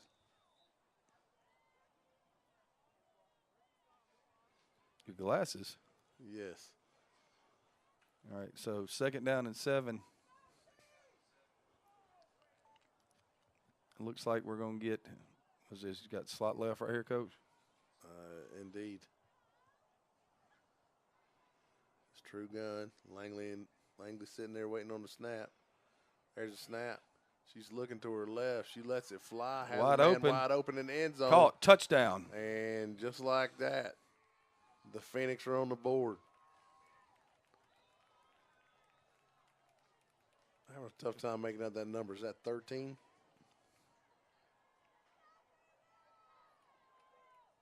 Yes, sir. Okay, good job, fellas. That ball caught by Elizabeth.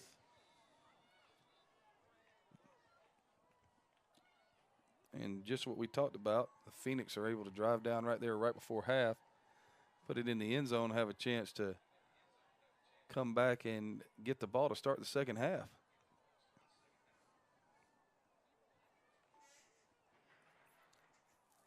Out in San Diego, the Rebellion are inside the 5, or at the 6, excuse me.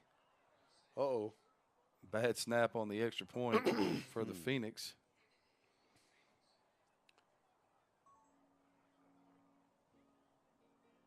So that'll be a no good on the extra point attempt. And it's 6-0. Phoenix late in the second quarter. Rebellion taking around the left edge right there. Down at about the 1 or the 2 yard line. Got 1 minute left to go in the first half here with the Phoenix and the Fire. Looks like the Rebellion had an illegal formation right there. So that's going to back them up to the 11 yard line.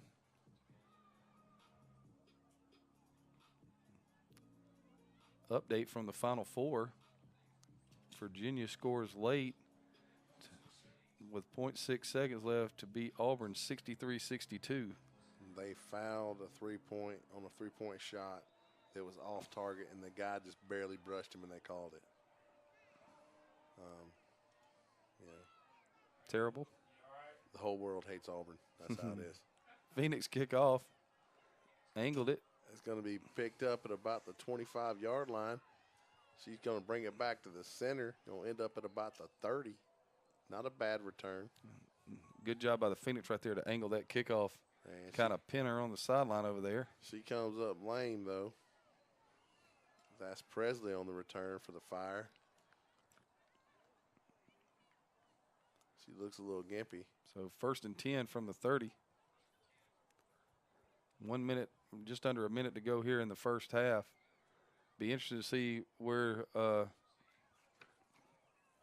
Fire go with this thing. You know, if the indications all first half have been they're going to throw the football down the field.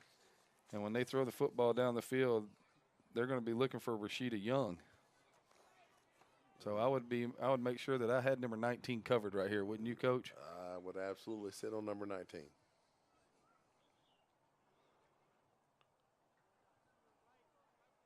Out in San Diego, we got a scramble, a throw to the end zone to a nice. wide open receiver for a touchdown for the Rebellion. That is a big quarterback.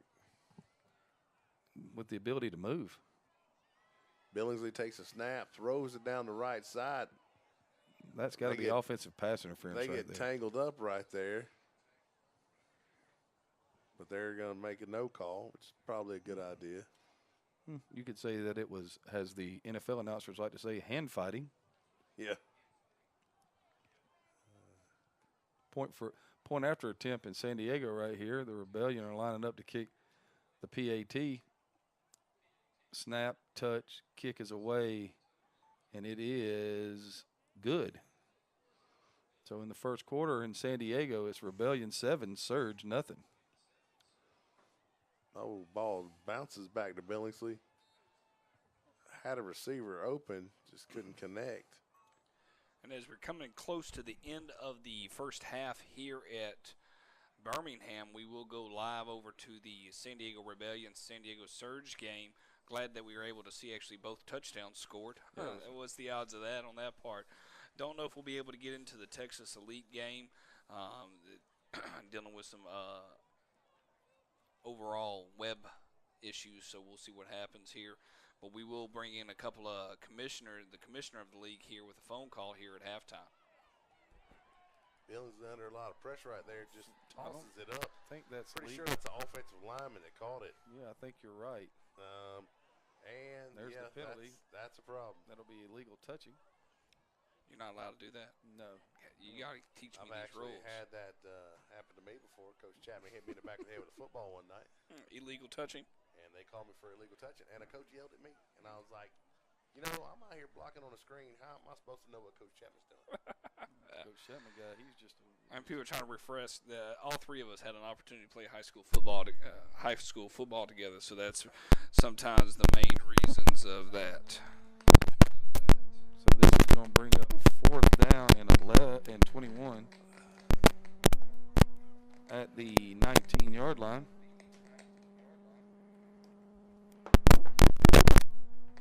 Should be a punt now. Coach, I got a question for you. Right here, you go after this?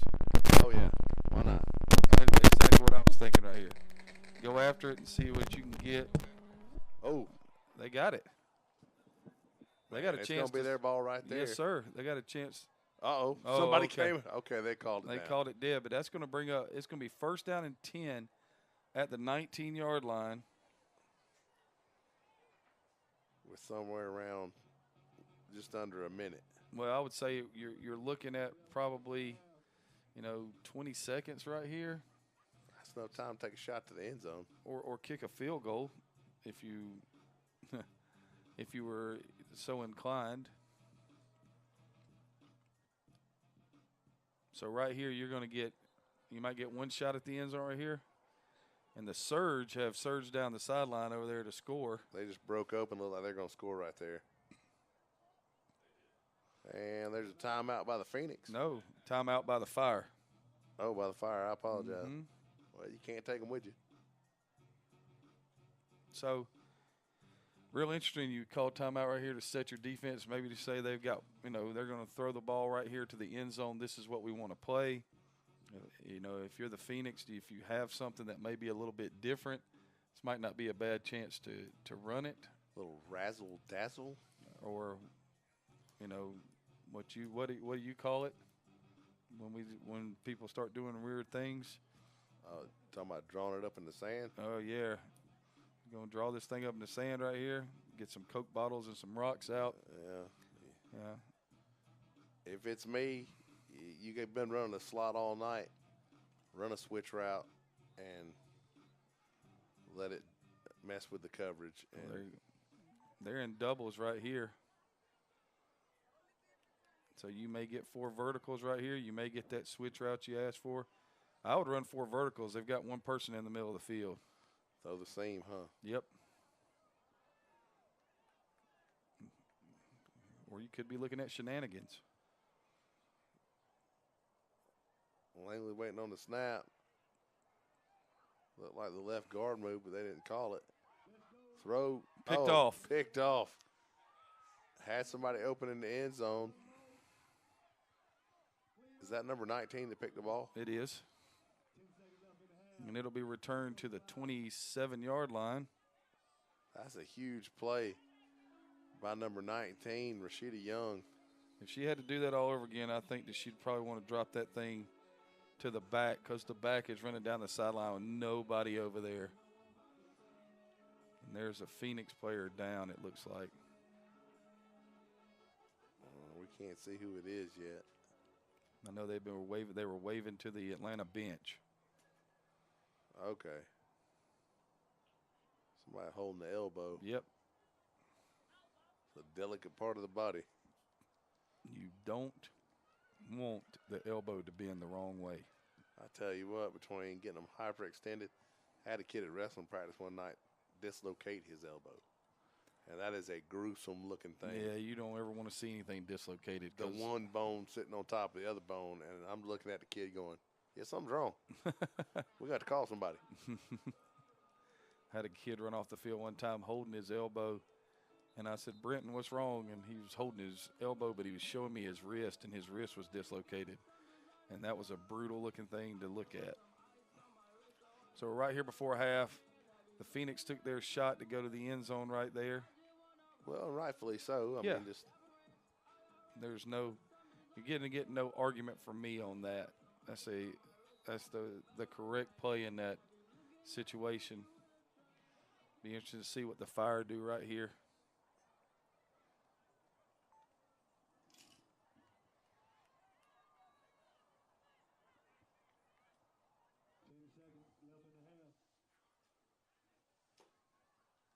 They're lining up in a true gun. Okay. There's the snap. Billings looks out to her left, lets Throws it it fly, pick. and it's picked off. And there she goes. Oh, she fumbled. She pitches it back. All right, and it looks like it's going to be Phoenix ball again. Inside the 20. Got a Phoenix player down. She had the ball. I bet you she fell on the ball. Sure did. That hurts. If you've never done it, it hurts. And that's going to send us to the end of the first half right there, Coach. So that was the last play of the first half. I really thought that might go. I did too. It would have been interesting to see, you've had, if you're the Phoenix, you realistically had a shot to put the 2 touchdowns on the board at the end of the first half. Oh, yeah. But you leave the first half after really, not playing well on offense. You've had one real drive, and that one real drive netted the touchdown pass at the end of the first quarter or second quarter right there with about a minute left to give you a 6-0 lead going into the halftime. You get the ball to start the second half. You got to be feeling pretty good about yourself. So now we're back in San Diego. Where it's tied up. The Rebellion and the Surge in a very active first quarter right here.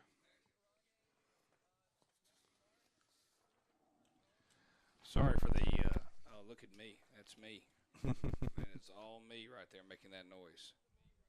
I'm trying to bring in look at that. It does not like that. There's something not having it. So, y'all keep talking a little bit about that, and I'll click me off. I wonder where this game is being played. I don't know, but it's a beautiful place. It's a nice field. Look in the background back there. You got the mountains. Is that what that is? It is, man. That's pretty. I've never been to California. I mean, that's a beautiful scene right there to play football in. A nice field. That's a really nice setup right there. The track says something, SU something. Can you see what the rest of that is? I cannot. The shadows kind of covering it. Yeah. Should be. I mean, we've got 2 great locales to watch football in today. Oh, we definitely do. Hey, no. Okay, maybe so. Yeah, hey, man, that's what happens when you're trying to bring TVs into it. That works better. All right. We'll see if we can figure out the other stuff here in a little bit. Oh, a little onside kick right there. And picked up. Picked up by one of the linemen. That's one of those things that you spend all week saying, don't do that. Fall on the ball. And then when the ball gets kicked to you, every lineman wants to pick yeah. up the ball and run. And everybody on the sideline was screaming, fall down, fall down. And unfortunately, sometimes when those linemen pick up the ball, they end up figuring out what happens to a running back when they pick up the ball, and they think, why? Right. Why did I do that to myself? So the Rebellion are going to take over right here, 1st and 10 at the 44. Looks like we're going to get a doubles look, Coach, with a pistol backfield. Indeed.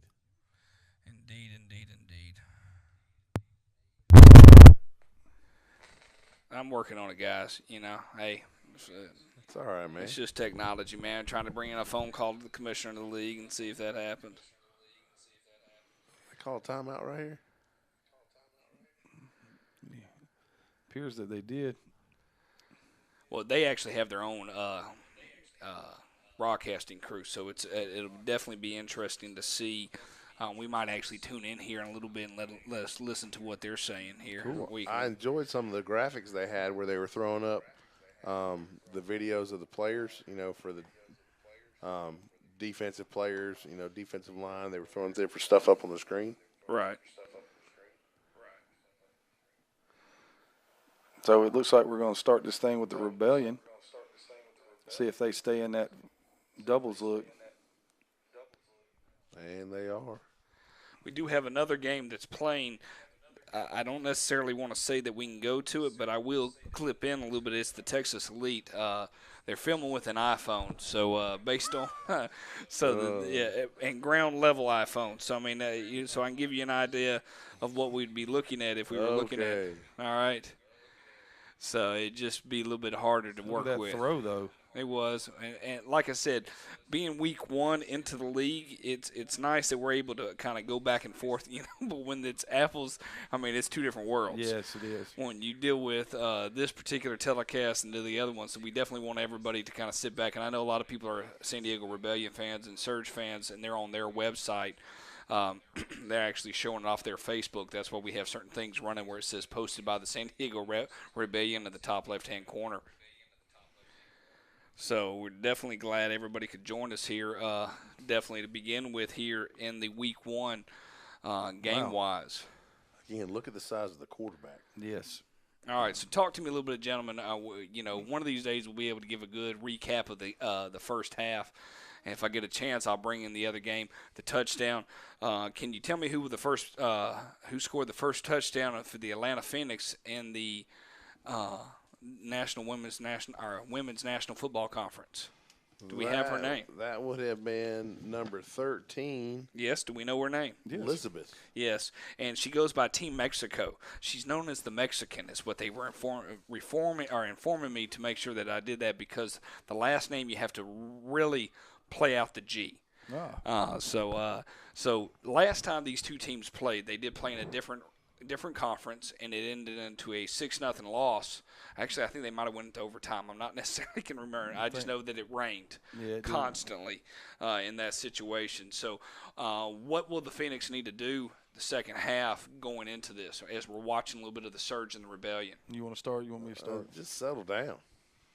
Settle down, do what you do.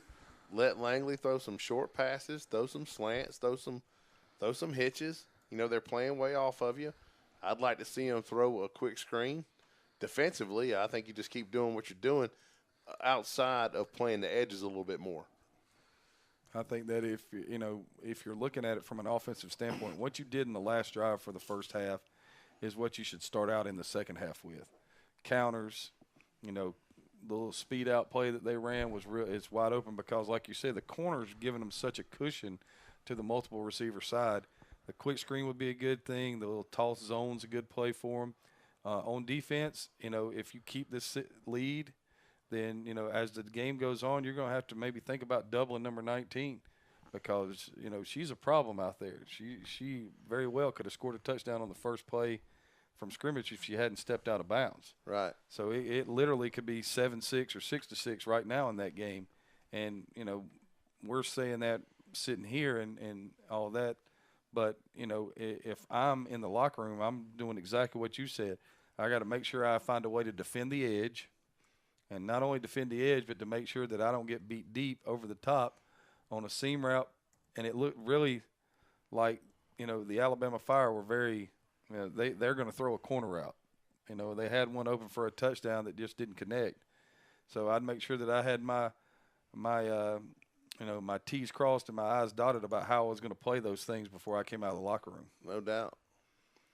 The punt right here for the Rebellion. It's a low punt, but it's going to get a great bounce. Now, personally, I'm very impressed with the Rebellion's overall telecast. They have definitely upped their A game, causing me to stay up at night to figure out how to make sure I can get certain things up, because I like what they're doing. Across from a telecast perspective, that's great. One thing that everybody's talking about is that joining the Uscreen app that's going to be available on Apple and Roku TV, and also on Android TV, an eligible man or an eligible woman downfield. So they look like they possibly re-kick that. And they will. All right. If I had a chance to re-kick it, because I'm not going to want to start at the 10. Well, what I'm going to do is I'm going to actually get into and see if we can show that first touchdown here, and I'll bring that back in. It is starting to rain over in Birmingham. Oh, nice. Good times indeed. Seems like a deja vu all over again. Yes, so with Birmingham and the rain, so my filmer has broke the stream. He has crossed the stream from the Ghostbusters analogy and has went underneath into the press box and got reset up there, so he'll go live here in a little bit to get us back to that action. So hopefully we might even have a chance to bring in the commissioner of the league here shortly, mainly because she said, hey, if we get an opportunity, her name's Candace Pritchett. She's the commissioner of the league, and if she comes out of the locker room, we'll bring her back in. All right. Rebellion going to punt again. And there's a snap. You sound tired, Adam. Another low kick. Oh, this got a chance to be returned right here. I don't understand why you don't pick that one up. Yeah, so with the penalty, they gained 11 yards because it would have been 1st and 10 at the 10. Now it's 1st and 10 at the 21. It's one of those deals where you go, okay, I did the right thing. Exactly right. If you're 1st and 10 from your own 1 right now, you're kicking yourself in your backside. But the last drive for the it's the Rebellion, or the last drive for the Surge. They went down the field at breakneck speed. Yeah. I mean, the game was 7-0 Rebellion, and then it was tied at 7 in a hurry. So it'll be interesting to see. We didn't get a chance to see their offensive series the last time. Yeah, so it'll be nice to see what this looks like. And it's empty. Okay. Empty right here for the Surge. Quarterback waiting in the gun. That's illegal. And you cheated. Oh, like a counter. Yeah. You can't have everybody moving before the snap. Well, that's a rule. That's illegal, Coach? I'll listen to y'all both. You can in the Arena League. Well, you can do anything in Arena League, apparently. You can kick the ball off the ceiling. That was great, man. I enjoyed that. We had an opportunity. The Georgia Peach State, the Georgia or Peach State Cats took on their first home game in Athens, Georgia, and we had a chance. Look at that. Quarterback counter. She is moving that down. Yes. Oh, hey, watch when she decided to put on the gas right there. Here? Yes. Yeah. Nobody's even going to come close. No. Once she put on the gas, that's another touchdown for the Surge. I like the fact that they had a play call that they wanted to run, and the penalty didn't stop them from running the play. All right, and they're running a replay on their end as well. They're going to run that thing. That was a nice run. Well, yes. Now we figured out why they score fast. Yes, indeed. Very well blocked. Everything about that was very well executed, and then the speed to get to the end zone. You know, you have two contrasting styles right there. You got one quarterback that can really scoot, and the other one is just massive. So, I mean, we've seen very little scoring and very little offense in our game in Birmingham, and flip over to San Diego, and everybody's running to the end zone. And apparently the center's not protected in this. Just got ejected. Listen to you. Just got rocked. Apparently they're not. What did the goalpost say? It had a wrap on it. What did the wrap say? No, I was trying to figure out where they're at. Things that I did not see. No. I should say where they are. Yeah, because you can't end a sentence in a preposition. Start getting hate mail. Yes, you could. There's definitely a possibility Just don't call anybody a touchdown vulture. No. Just don't do that. Hey, man. Hey. Everybody be nice on that part. Oh, jeez. So the Surge will kick off. Last time they kicked off, they ran a little onside kick. Be interested to see if they do that again. Why not? Well, if you're going to score in 30 seconds, if your defense can hold, your defense can hold. There are people that onside kick every play. Yeah. Or not every play, every kickoff. And never punt. I just don't understand that philosophy, but, statistically, there's very little difference in doing that and then kicking it deep every time. Right. Yeah. And when you look at the numbers for that gentleman that does that out there in Texas, he has an incredible winning percentage. Yeah. Well, I have a feeling he's not winning because of the onside kick. No, you think there's some – you got to pick okay, that what ball are you doing? up. What are you doing? What are you doing? What are you doing? And she picks it up. Was she trying to give him the rope-a-dope? Like, I'm not going to pick this up until you get down here, then I'm going to run by you? But I thought for a second like she didn't understand. Yeah, I was thinking – I was having flashbacks to my first year of coaching, thinking somebody's going to be really, really, really upset here in about 2 seconds. But it's going to be 1st and 10 for the Rebellion at their own 19. Be interesting to see what they can do on offense this time. They had great field position last time. Not so great this time. No, this is not, you'd prefer to not start inside or at your 20. No, that's less of course than, it could be worse. Yeah, it could be. Doubles again. That same look. Mm-hmm. Getting a 3-4 look out of the Surge right here. Martin in the gun, waiting on the snap. She drops, throws out to her right-hand side. It's behind the receiver. That's the second time they've opened up with that same type of route. The first time it was real high, and that time was behind. Looks like they're trying to get a little, either that's a curl and a flat or a slant and a flat, but it's the same principle. Try to clear one to throw the other. The center's name is Suzuki. Okay. All right, then. I just happened to notice that. Silence, guys. Y'all are doing a great job. But it's golden. Yes, it I is. tell you what, and if people with that kind of money are playing in this game, you got to like that. There you go. Listen to you. 3-3 stack look right here. Doubles for the Rebellion. There's a snap. Quick Toss. pitch out to the left side. Nice Ooh. tackle. And Gain of about 2 right there will bring up 3rd down and 8. brought down by number 39 for the Surge. That's Mercedes Tyler. Nice tackle right there. Looked like there may have been something on the cutback, and then that ended up real quick. Yeah, that was kneecapped. Never something that you want to have happen to you if you're running the football. Yeah, getting hit low is terrible. It is. 3rd down and 8 right here. Rebellion need to get something going on offense. Here comes pressure. Martin in the gun. A lot of pressure.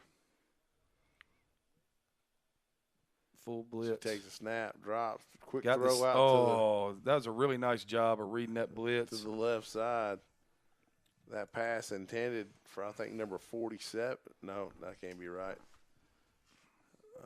41, Coach. 41, because that's what the problem was. That was Katie Ott. That was a great job of understanding the blitz, throwing the quick seam. Would have been a 1st down, maybe more. But instead, the Rebellion are going to have to punt right here. We got a nice rainstorm occurring in Birmingham at halftime with the score the Atlanta Phoenix 6, the Birmingham Fire 0. I'll check on score stream and get you some more updates on some scores here shortly and see what's going on. Trying to get an update, trying to get a better camera angle concerning the Texas Elite game, see what we can get that for you.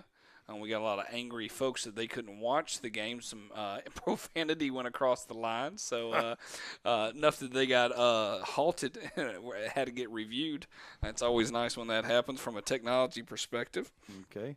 It's So right now the Surge have got it 1st and 10 at the Rebellion 49-yard line, and the location of – hey, I'm interrupting, but I had some help. Our location of the game is in Santee, California. It's at Santana High School. Santee. It's Santee, Santee. I pronounced that okay. Okay. Based on my ignorance. But Santana High School. That's where it's located at. Y'all were wanting to know where it was located. It's beautiful scenery. It is. Oh, my goodness gracious. It's about time somebody dedicated a high school to him. Yes. That's right. Inside draw. And there goes around the left side. See ya. Wow. Banging ahead on the door. Yeah. Goodness gracious. It's a track meet. And the Surge is trying to keep up right There's now. a reason why their name is the Surge. My goodness. Ball carried by Adriana Gutierrez. I mean, look at this. Just everybody's walled off, and then the speed to get to the edge. She's quick. Yes. They've got some speed on their team. Well, they've got a clear speed advantage in this game, and that's right now is what's telling the story. And, it's funny because I look at the defense of the Rebellion, and they look like inside run stuffers. Yes. And that's fine until the ball gets outside. Right. And then, you're just chasing. And once you're chasing, that's a Yeah. problem. Yeah, that's it. So the Surge line up for the point after. Yep. Right now, that's the only scores of the game so far. We're good to go here. It's 21-7. Surge up on the Rebellion in the second quarter. Man. It's still first quarter based on if that hasn't switched up a little bit. We'll try to get an update here on the Texas Elite game. We have switched cameras on the Elite, so we're hoping to bring that to you. We're still at halftime of the Birmingham game. It's total chaos here. We got the NCAA tournament about to start back up. We got the Braves game kicking on one screen. Are we just able to are you okay that the Auburn Tigers lost, or are you still dealing with that? I think they got robbed, man. Yeah, that, so that was a you're bogus. doing your best to call the game in a grumpy manner, so I appreciate that. That was a- if I got to give you some spark, some energy B12 to keep you going there, bud, I got no problem here with. It's not Spark, it's Zip Fizz, buddy. You got to do what you got to do on that part. I apologize. It's energy B12. I'm just here having, just glad you can hear me It's finally actually- on your mic. It's actually 41,667% of your daily value of B12. Wow. I Thank do, you, Coach. I do love you, man. I mean, I at least try to in that way, so that's Well, good. I'm hard to love, like the song says. Yes, I will concur with you on that. Surge to kick off here. And Have you noticed how close everybody is for the yeah, kickoff? I'm wondering if that's something, but that's an NFL rule. You have to be within a yard? Yeah. That is an NFL rule, so you don't get Did a running not know start. that. And hammered that kickoff. And it's going to be picked up this time. Man. I'll tell you what now. If the Rebellion doesn't get something going soon, like if they don't do something with this possession, at least flip the field. Like right now? Right now, this game is going to be a blowout. Yes. And because they've got people on the Surge, can't nobody on the team, can't nobody on the Rebellion keep up with. they can't catch them, and that's a problem. When there's people running by you at breakneck speed and everybody's going, hey, there's a That's how you know you're going to lose. That's what Coach Bull Jones would call speed. He said when that person touched the ball, everybody on the other sideline When the went, fastest person on your team is chasing the fastest person on their team, and they're just pulling away from them. Right. It's going to be a long night. Definitely some uh-ohs in that sense. All right. Got a little tight end in this one. Little ace backfield, slot out to the left side. Hey, look at this. We got a little bit of action here of the game. There's a give. I like this. Oh, tough run right there. All right. We'll cross this and get a little dual action here just because it'll be fun to give it to you a little bit. See how crazy I can bring the game to you right now. So let's get a little action up here. There's that. There's that. Bring it over. Dump it down. Okay. All right, here we go. All right. All right. No, just give me a second. I'm not a bright man. I'm just trying to press buttons and enjoy it. All right, here we go. So we got the up top is the Texas Elite. Up top to the left. Yeah, up top to the left. You got the the Texas left. Elite Spartan versus the Houston Heat. right. The Houston Heat is in the orange. Well, that makes sense. Yeah, so they got a little bit of better camera going here. So, hey, might as well bring in an action here from a live perspective. You never know what you can get out of this situation. Hey, Mr. Ref, how you doing? Haven't seen you in a while. Okay. So, Was it a touchdown? I didn't see the referee signal anything. No, I didn't either. Saw the player signal touchdown. Right. But it's one of those ones if you're able to bring different things on, might as well bring 2 games to you at once if a possibility. The Rebellion did get a first down, Coach. I appreciate you keeping track of that there, Craig. You do a great job. There goes of Martin that. around the left side. She is a load, buddy. Okay, little trips and got him to the edge. I mean, you talk about a game that we're seeing 6-0 with the Phoenix. Yeah, and then this one's game is 21-7. We're going to be sitting back watching this game to the end. Yeah, they did score because there was the point after. Yep. And it was good. Let's see if we get a score on the scoreboard here. They're going off the sideline. I like what they're bringing with the cameras. That's good. It's a pretty cool look right now. Yeah, I'm gonna. I'll try to put up a little bit more here. And not have nuts. So, gentlemen, you keep talking. I'll have a little fun. We're on the Texas Elite Spartans. They're the Elite Spartans. Did they call a hold? Unless they're changing over for the second quarter, Coach. There you go. Can I get a view out there out in my house like that? I'm all in favor of that. That is a good view. End of the first quarter, second quarter kicking up in Santana Sultans. What would you say? How you pronounce that? Sultans, yes. Sultans? They're the Sultans of swing. What are Sultans? Help me out. The Sultans. Come on, give me a mascot right there. I would have gone with the Santana Banana Slugs. Like you see Santa Cruz? Yeah. Yeah, I hear you.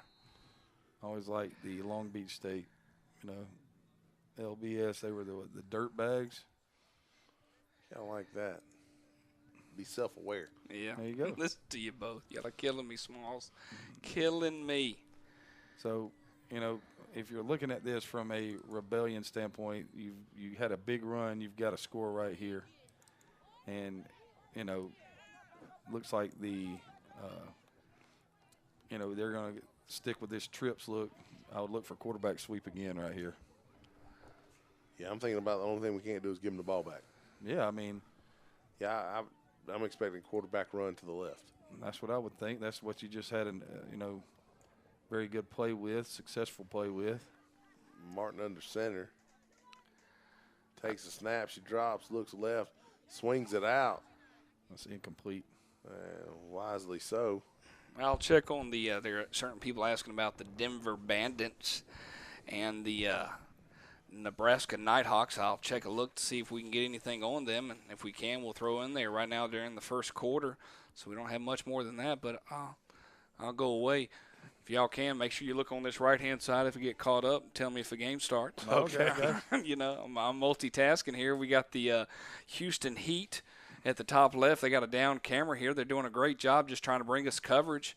Even though it's ground coverage, it's still coverage. And it's the Houston Heat in yellow and the Texas Elite Spartans in purple. I probably would have filmed from the press box right there. It was pretty bad. The Rebellion. They couldn't zoom in with phone. Oh, tried to give the inside trap right there. Ends up picking it up by the quarterback. Wow. That almost ended up being a huge play. I was watching the other game. Well, once again, you're responsible for that one, and you're responsible for that one. Gotcha. And then I'll keep looking back over here in the pouring down rain, hoping the equipment survives. All right. Looks like the Heat. Well, never mind. I like the sideline view, though. It's good. Yeah. I dig the uniforms, though. I do. I don't mind them. I'm excited to hear about the new Atlanta Phoenix uniforms when she said they were wearing white jerseys. That's good. She wouldn't tell you anything about them. She kept it what we call on the DL. All right. Rebellion coming back. Looks like it's going to be third down and long. Doubles with a pistol look.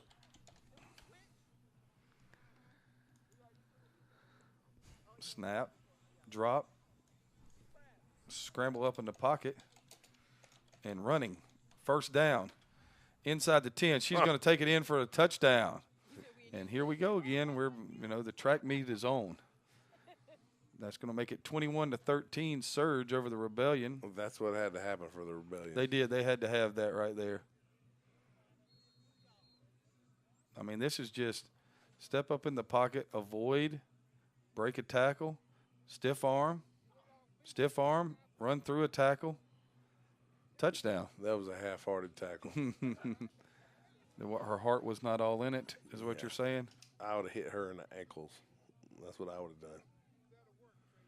Snap, touch, kick. It is good. Looks like doubles for the Heat.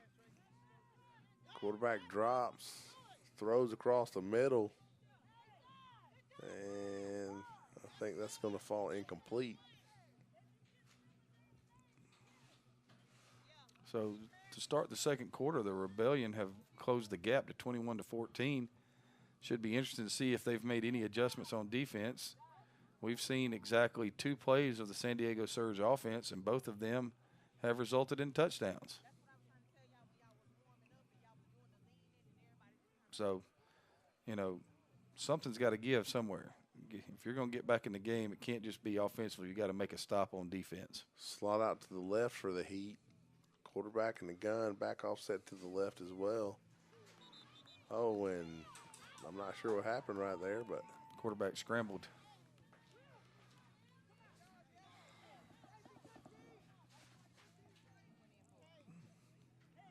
Rebellion getting ready to kick off. The Surge do not expect a deep kick at all. They've got 9 people up tight. Kickoff is kicked short, recovered at the 48-yard line of the Surge. So the Surge will take over 1st and 10 at their own 48.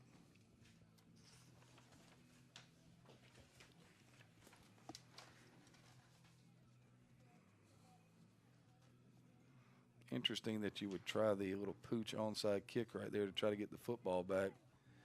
Doesn't seem like you have a whole lot of faith in your defense to stop. Wetmore in the gun. Takes a snap. There's a flag down on the play. Sorry, folks. It's kind of hard for me to see what's happening. I've got an interesting angle. You know, you got a coach's angle, man. You've been a head coach for how many years, and you can't handle this angle? Tell me what's going on in the game there, buddy. Step up to a play, man. I don't watch down the line of scrimmage. I stand behind so I can see what's So happening. you need them back behind. Yeah. How many yards? I'll tell her to go right now. You tell me. Probably 5 to 10. All right, man. 5 to 10s it is. That's where we're at right now. Looks like there was a timeout on the field. You're getting a look at the starting corners and the safety for the Rebellion right here.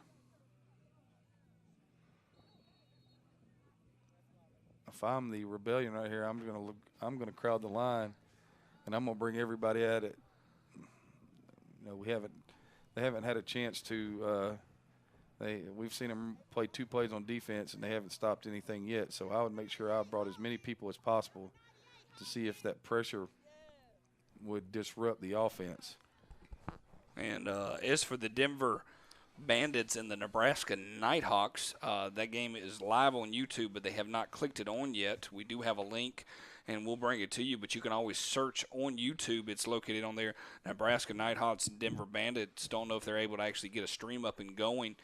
We haven't seen a score stream update. The 2 games that are actually happening right now, we have 3 of them that we're aware of, and those are the 2 that you see on the screen right now with the Texas Elite and the Houston Heat, the Elite Spartans. I'll get that all out. And then the San Diego Rebellion and the Surge.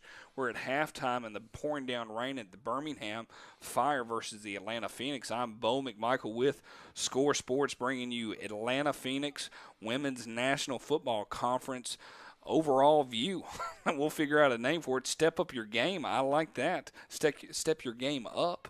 I did ask the camera person to go back about 10 yards behind the offense. We'll see if they get the text message and see what they'll do. There's a snap and a punt right there. I'm not sure it's going to get them a first down. Over in the Rebellion game, they gained 8 on first down. Let's bring up 2nd and 2 right here. Ran the jet sweep to get that 8 yards. Looks like you're going to have an offsides right here. And here comes the Texas Elite Spartan offense as we watch the defense exit. And we do appreciate everybody's help. We're seeing messages come across. We see everything coming across. I'm reading quotes and text between Facebook, and that some people are being, almost want to curve your language a little bit. So we're just trying to. It's hilarious.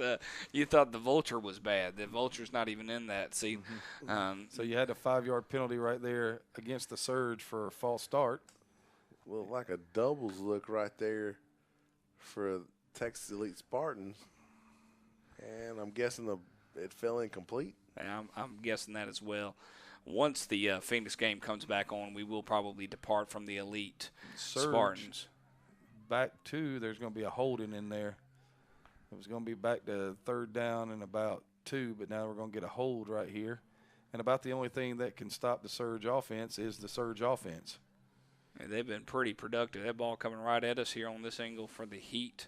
Does the Heat have the ball or the elite Spartans? The elite Spartans have the ball. Okay, thanks for the update on that part. We've got a 2-2 ball game for those Atlanta Braves fans in the world.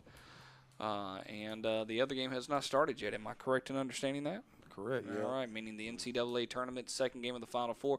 Congratulations to the Notre Dame Lady Irish taking on the Lady Bears of Baylor tomorrow night in the women's championship. I'm pretty excited about watching that myself. Should be a pretty good game Yes, right there. I would agree with you wholeheartedly on that part. 2nd down and 18 right here for the Surge. I don't think this is a legal formation now it is. Got to back up the slot right there. Doubles look for the Spartans. And we got a third. I'm sorry, go ahead, guys. They fake the little quick screen out, and now you've got a loss. So the Rebellion defense showing up right here. It's going to bring up 3rd down and 19 for the Surge. Tried to throw the little or fake the quick screen out to the side and run a little quarterback counter, it looked like. We do have a Nebraska Nighthawk game update. You can go to Facebook and watch the Denver Bandits take on the Nighthawks. Unfortunately, I don't know if they're in a Zoom formation. Hopefully they'll be able to. I don't think they are. So that camera angle is pretty bad as well. It'd be worth showing it to you, but I don't know if I should, gentlemen, on that part. Ball thrown deep by the Spartans right there. Looks like it's going to be incomplete. Huge 3rd down for the Rebellion defense right here, trying to get the Surge offense off the field for the first time in 3 series. Motion. Jet sweep. Turns the corner all the way down to the 41-yard line. Still not going to be enough for the first down, but maybe enough for them to, they're going to mark her out at the 43. Maybe enough for them to go for it right here on 4th down. Still going to be 4th and about, I would say, well. Look at your silences. I'm trying right to. there. I mean, you're doing a good job, man. The Heat's got the ball back. 4th and about 2 right here for the Surge. This is going to be quarterback run, I would Quarterback guess. under center. Ace backfield. I did say the right tackle false start. Inside zone. 1st down for the Surge, so the Rebellion can't get them off the field. Very nice job of navigating a 3rd and long right there by the San Diego Surge. Getting it back into a manageable, thing with the jet sweep. And then running the same motion, same effect, and coming back with a little inside zone trap look. All right, the Heat line up. Looks like quarterback's under center again. Give up the gut. And Yeah, you're doing the best you can. I understand sorry, that. folks. Hey, I mean, man. I'd love to tell you more, but I'll listen to you. I'd Surge love to tell going- you more, but hey. Surge going down the seam. Incomplete. Going to bring up 2nd down and 10. Looks like the Rebellion defense has gone to more of a pressure kind of look right here than what we saw in the previous 2 series.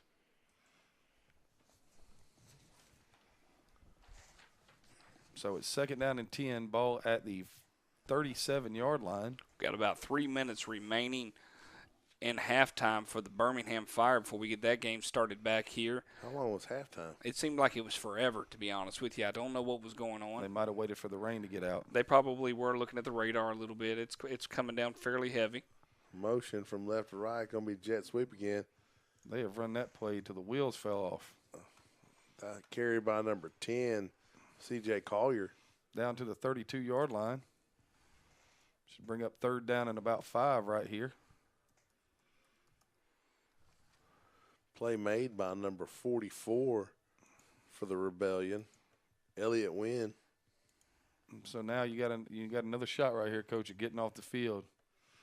3rd and 5 means it's 2-down territory right here, no matter what happens. So you got to come up right here and make a big play on defense, kind of make 4th down a lot tougher than it actually, would be if it's 4th and 1. And just, give an idea after this down here, I'll show you where we are with the Nebraska game for those people that are attempting to watch that on Facebook. That game is located on Facebook under Nebraska Nighthawks. Feel free to join in with that. Delay game. Yep. Another one of those things that can't happen. Not in that 3rd down and 5. Dropping it back to 4th and 10. Yeah. So that's the look for the Nebraska game. Wow. Yeah, it's one of those 360-degree cameras that go from one side to the next, so they don't necessarily have to move it. That's a beautiful place, too. It is. We got some nice scenery here against the Denver Bandits today. It is 13-0. If I'm not mistaken, it's 13-0. Checking on my scores here, the Nighthawks are up 13-0, and we'll head back down to them. Cheerleaders. Either that could be, definitely could be a possibility here. I need to talk to my AD so he can get us a field that looks like that. Yeah, so you can try different ones on that part. Good luck with that. It's total mass chaos. We got games going. We've done a bucket list, gentlemen. Yes, we have. We have different time zones across the United States calling games here. It's very exciting. I was hoping we'd hear something from the North Florida Pumas. I will search to see if we can get anything from them. They're playing the New Orleans Hippies, and we'll see if we can get anything on them as well. I would love to talk to somebody about why Hippies. Well, I mean, hey, everybody's got the different ones, man.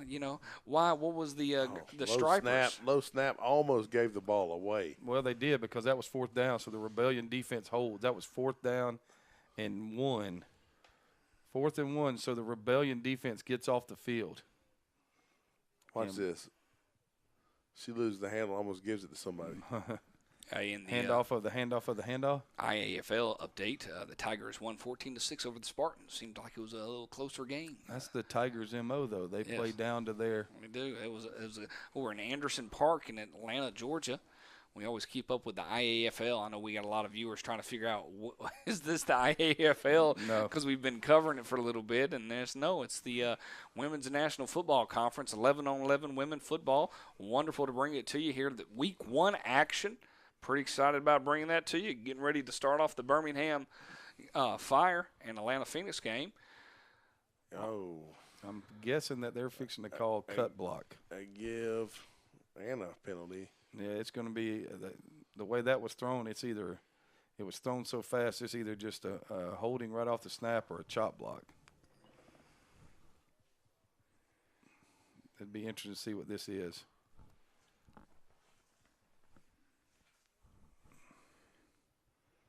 Hands to the face. Yeah. And it's on the defense, so that just made me sound like the dumbest human being walking the planet. No. Hard word, man. Hard word. So, well, gonna bring anytime a referee wears an arm sleeve, you know it's going to be some serious stuff. There it is. He's got on a shooting sleeve. There it is. It's there for what my brother would call it's a visual sleeve. Visual sleeve, so I look like I know what I'm doing. I like it. I tend to have that problem with my baseball team. Every one of them has a visual sleeve. So, Rebellion ball, 1st and 10. Toss. Yeah, out to the right-hand side. Turning the corner. Going to pick up about 4. If the DB comes up right there, it's not that great a play, but if you stand in the corner and wait. Yep. But I guess it's easier to say than do. It is. Only gave her a gain of 3, so it'll bring up 2nd down and 7 right here.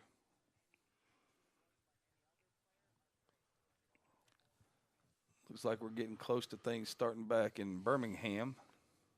Good job keeping your eyes on that, man. Yes, sir. All on that, man. 9 o'clock Eastern Standard Time. got bright, sunshiny day. Kicked off at 5 o'clock here with the Rebellion and Surge. Martin under center. Just trying to get you a Florida Puma update. She drops, throws it out to her left side. Nice job. Oh, hey, good Receiver move. spins out. Nice Good move. move. Nicely done. She was playing keep away. Yeah. Look at that right here. She hit the X button right there, and then with the Y for the dip right there with the Y button, and there she goes. Great job. This is how it's supposed to be done. You catch the ball, you turn out, There it is. and run. I was waiting for somebody to say they catch the ball and spin outside. Nice little throw on the hitch. Good timing on the route. Picks up the first down. It'll be first down and 10 at the 45-yard line. You can march down the field with that play. Yes, you can. Here comes the pressure. Quarterback sneak, and they got him. Oh, good Lord. Wow. It's going to be another first down. Martin is huge. Now, we will start off with a kickoff here with the Birmingham Fire. They will be going to halftime here soon with the Rebellion, so we'll stay with the Fire and the Phoenix for a little bit, going back to them and making sure we give them proper ado and make sure everything else is going on in the world, and we'll keep you updates. Gentlemen, you're doing a great job here. You're able to multitask. It's not a bad environment to watch it. It's very nice. You know, I mean, we've definitely dealt with worse environments in this world. So I'll hand it over back to you, and we'll send it over to the Phoenix game versus the Fire in Birmingham or rainy Alabama, missing the sunshine of San Diego, California. That was gut dive right there, and it could have been bounced to the outside for a lot of yards. Like wedge. Yeah. Timeout for the Rebellion. Must be getting close to the end of the first half right here. Of course, we're not in San Diego, unfortunately, because that is beautiful weather. It looks really nice. It does. Although it was nice here today. Oh, it was beautiful. If I'd been doing something other than splitting wood, I'd been happy about it. And your yawns are wonderful, by the way. Yeah. Absolutely wonderful. Well, that wasn't me. That was Coach Chapman. Listen to both of y'all. I'll take that. He's my boss. All right. So the Fire set to kick this thing off. Wonder how the weather's going to play in the second half, Coach. Well, the team that runs the ball is better off. And right now, just being honest, that the running plays have all been sweeps. Ooh, almost a turnover on the kickoff return. Yeah, I was looking for that ball to take off, and it never did. Nope. And it's going to bring up first down and 10. I got to get back to my job right here. First down and 10. Ball's going to be on the 49-yard line. That's great starting field position for the Phoenix. The Nighthawks are up 20-0. 8 minutes left to go in the first half. Appreciate the update. Well, yeah, they're the Nighthawks. I mean, why wouldn't they be beating the Bandits? That's There right. you go. Yeah. Unless it was Smokey and the Bandit, and then, nobody can beat them. Because East bounded down. Yep. Nope. We got to stay focused. Okay. So here come the Phoenix for their first series of the second half. Weather is obviously going to be a factor here in this second half. We're waiting for the chains to get set so we can start this thing. Well, the chains crew. One of my favorites. Especially when they say, we need a chain crew to start the game. Yeah. Phoenix out of the huddle right here. Coach, what you thinking? I'm thinking pound the football. Langley's under center. All They're right. in the eye. Run the ISO. There Just it is. run it. Let it hit outside. And There it is. Come on to the sideline. there's the ISO. And There's the first down. There she goes. All the way down to about the 36-yard line. Looks like it. If I'm not mistaken, that's Wheeler on the carry. And that's going to bring up first and 10. That's a good spot to be in. It is. Lord, they marked her down. Oh, marked her down at the 37. 38. 38. Oh, well. So it's first and 10 at the 38 right here for the Phoenix, but they got exactly what they wanted on that first down. Now they're knocking on, the door for scoring position right here, and they've already flipped the field. So what you're looking at here is, nothing right here is a negative. Bounce it again. Oh, no. That's going to be tough. Hitting the backfield.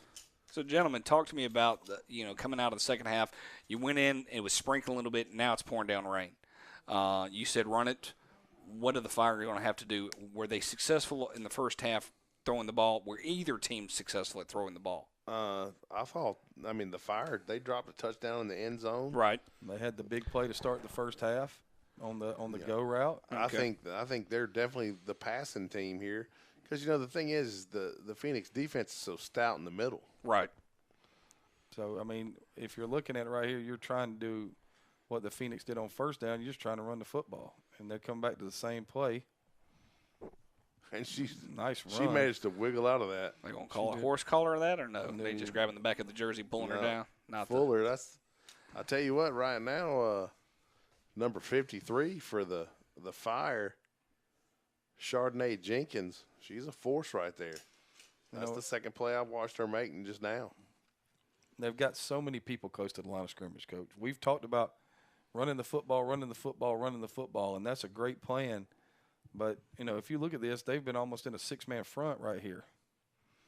They've gone back there. The more you spread them out, the more different it looks. But, right now they're going to send six. And you're going to look at this right here at this third down. Langley going to sling it out. Oh, got her. Complete, and there she goes.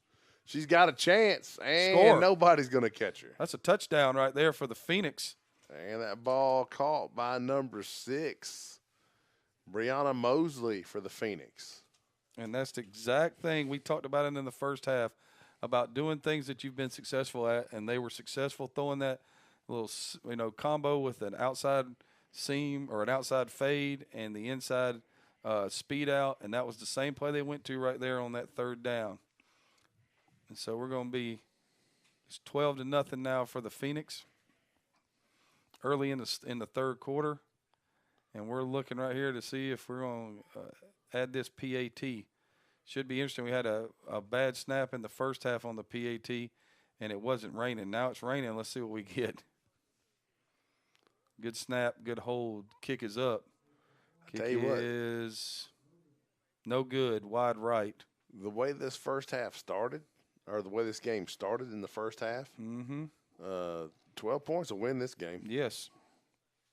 And the funny thing is that I went on a 5-minute, dissertation about how people might be worried about the offense not being able to score any points. And then after that, the Phoenix have gone down with 2 nice drives, put 2 touchdowns on the board, and have put the Fire with their backs against the wall. They're probably thinking the worst place you can be is down 2 touchdowns when you have, weather conditions like this. Yeah, because you don't have the opportunity for the big play in the run in many cases like you do in the past. Yeah, and what if I'm the Phoenix right here, I'm looking for toss and then the reverse off the toss. Yeah. And I'm just, I'm gonna be real honest with you. We didn't do a good job of defending either in the first half. So it would be a good time right now. If I'm the Fire, I'm coming out. We're gonna run toss, see what we get, check the backside in to see if they're staying at home, and if I can get a first down, I may come back with the reverse because they ran it one time in the first half and gained 24 yards on it. Indeed. There's the kick. Blasted. Nice deep kick. Oh, the ball's on the ground. Ball's still on the ground. Wow. Was she able to get back on it? She got on it at the 20. That was number 19, Young, who fielded the ball and then kind of lost the handle, kicked it, and was able to get back on it. So it's going to bring up first down and 10 for the Alabama Fire at the 20-yard line. All things considering, it could have been a lot worse. Great show. Great show. All things considering? Yeah. Mm-hmm. So, what are you thinking right here if you're the Fire, Coach? I'm thinking we got to score on this possession or else this game is over. Or we're in trouble. Unless the second half is as long as halftime, then we've got 3 or 4 possessions to score. Billingsley takes a snap. Hello.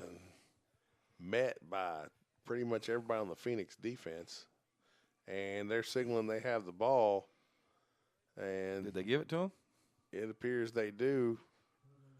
And the defense is exiting the field. So That's a turnover right there. That ball recovered by number 99, Tank Dorsey. And this is the worst possible situation. Yeah, this is like a bad dream for the Fire right now. So now it's 1st and 10. The ball's on the 18, and it seems like the last, 5 or 6 minutes of the first half and the early part of this second half have been played on this part of the field. Well, and this is one of those deals where, we've all been part of something where, everything's going wrong. Yep.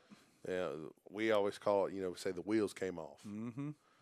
You're doing good, you're battling, and then all of a sudden something happens, and then something else happens, and then before you know it, you're spiraling out of control. Now you can see we've got 3 games for your viewing pleasure as the Phoenix rip off a nice run on 1st down. North Florida and New Orleans Hippies down at the Pumas and the Hippies. Down at the bottom right-hand corner of your screen. The Hippies wear Pumas? They might, especially if they're suede. Huh. At the top of the screen, you got the Rebellion and the Surge.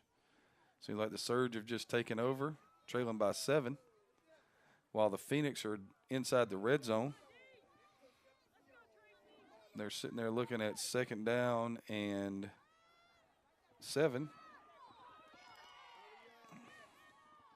A little motion right there. Toss to the left side. Oh, nicely played. She's going to get down to about the Fuller on the carry. 12. Yep. Brought down by Brittany Malloyd. That was a nice play by Malloyd.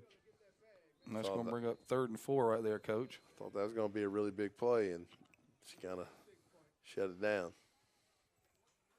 Incomplete pass up at the top of the screen for the Rebellion. Same little concept with the curl and the flat going. Looked like they faked a little bit of the bubble screen right there. Langley in the gun. Takes a snap. Has to pick it up off the ground. Throws it across the middle, and it's going to be too deep right there. And that's going to bring up 4th down and 4 from the 12-yard line. Rebellion sitting here looking at a nice field position right here, 2nd down at the 45.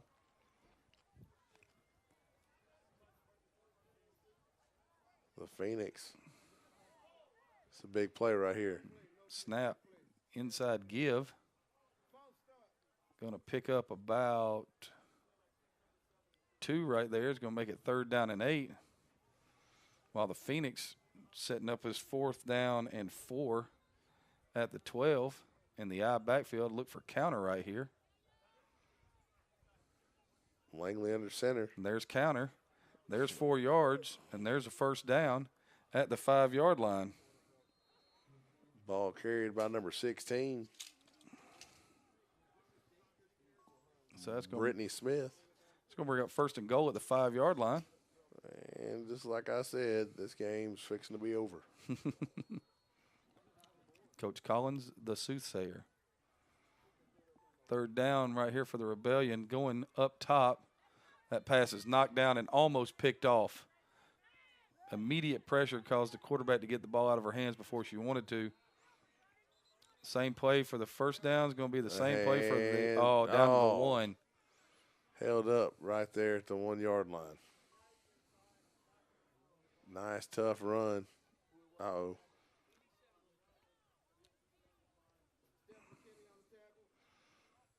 Looks like the Rebellion are getting ready to punt this thing away.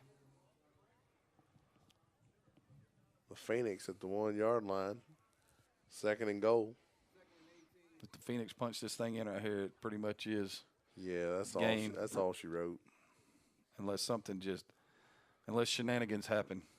It would take absolute shenanigans. Need to run this ball to the right. Or, they're not going to give her that, are they? It looked like her knee went down. Yep.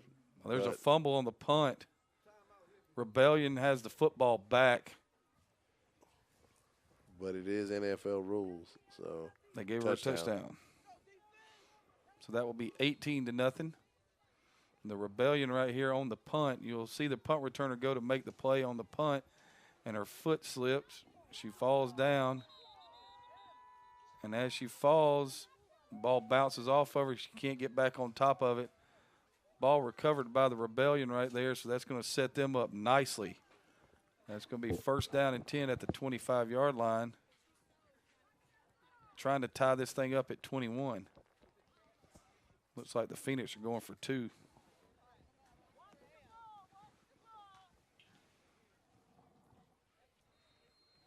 Going to be a toss sweep. There it is. That should be 2 points, and it is. And that should make it 20-0 Atlanta over the Alabama Fire. Over in San Diego, second down and 10 for the Rebellion.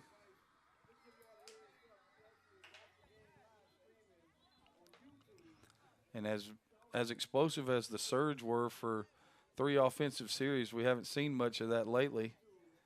And now you got the Rebellion who've weathered the storm, and they're sitting right here with a chance to tie this thing up. Doubles look.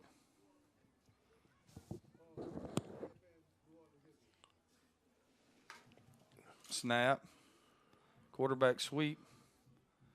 And they did what they had to do. They got her before she could get started. Well, that's the thing with Martin. She's so big, you gotta get her while she's going sideways. They got her for a loss of 2, so it's going to bring up third down and 12 right here.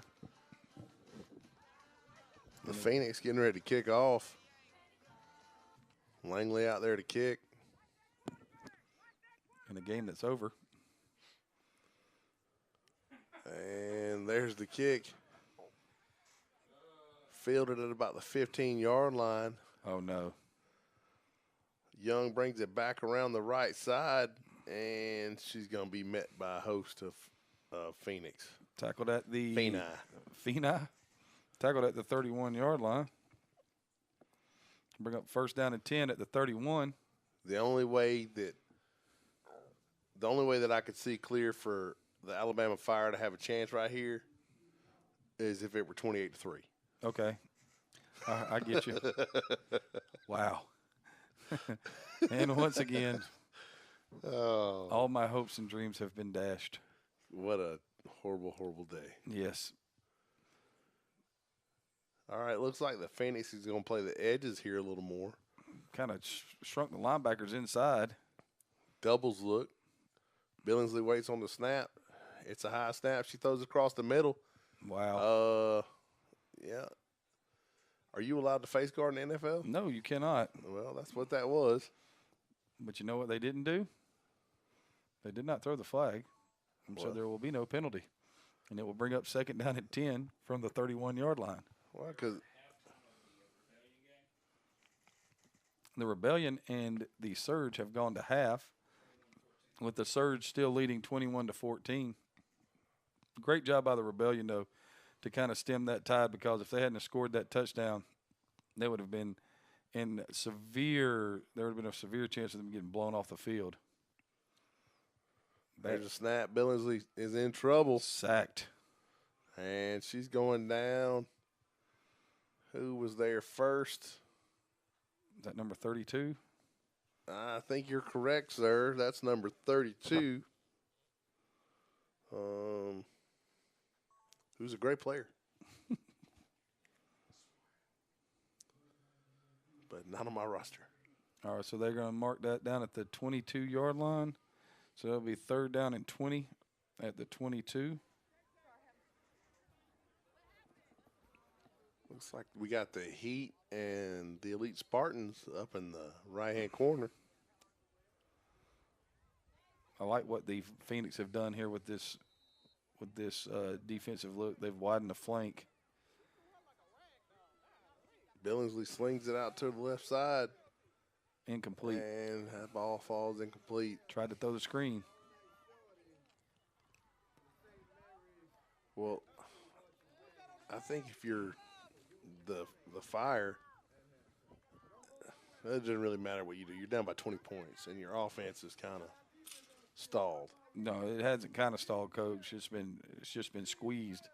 After they've taken away the ability for them to run the ball effectively, they haven't been able to, throw the ball efficiently enough to put any pressure on the Phoenix defense. And now it appears as though because of that, the Fire's defense has really suffered being on the field as much as they have. Do you think there's some sort of fake? This could be a here. Oh, man. If she had been a little more patient. Yep. She had some help over there. If she'd been a little more patient and just let those blockers get in front of her. Well, what happened, the funny thing about that is the gunner for the Fire fell down, was actually knocked down to the ground, but because she was knocked down to the ground, when it came time to make a cut, she probably didn't really see her till it was too late because she didn't expect her to get back up, I guess. But that was close to being 6 more points right there. Well, and I think 6 more points will show up here shortly. Yeah, I don't think there's any way they can stop them. If you look up, this is going to be the eye right here. If this is the eye, this is the counter. All right, if it's the shotgun, it might be the speed out. Well, you got to slide out to the right side, true gun backfield. Langley waiting on the snap. The Fire trying to figure it out. Yeah, and they're not going to come out of their 5-man front, so that's really leaving them vulnerable on the backside right here.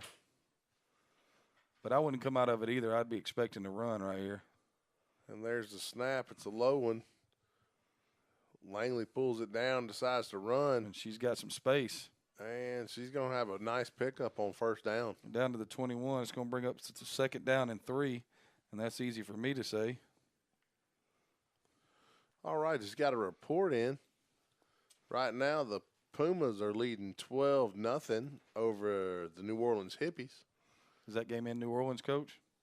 It is. And then the Nighthawks are currently leading 20-7 over the Denver Bandits. So you got right here, you got 2nd down and 3 for the Phoenix. They're in the same gun look right here. I'm surprised they're not in the eye, just to be honest with you. Oh. Offsides. And should get get them a long snap count there. First down right there. Going to get a cheap first down. 1st and 10 should be at the – I'll tell you what, those are the best kind to get, though. 1st and 10 at the 16-yard line.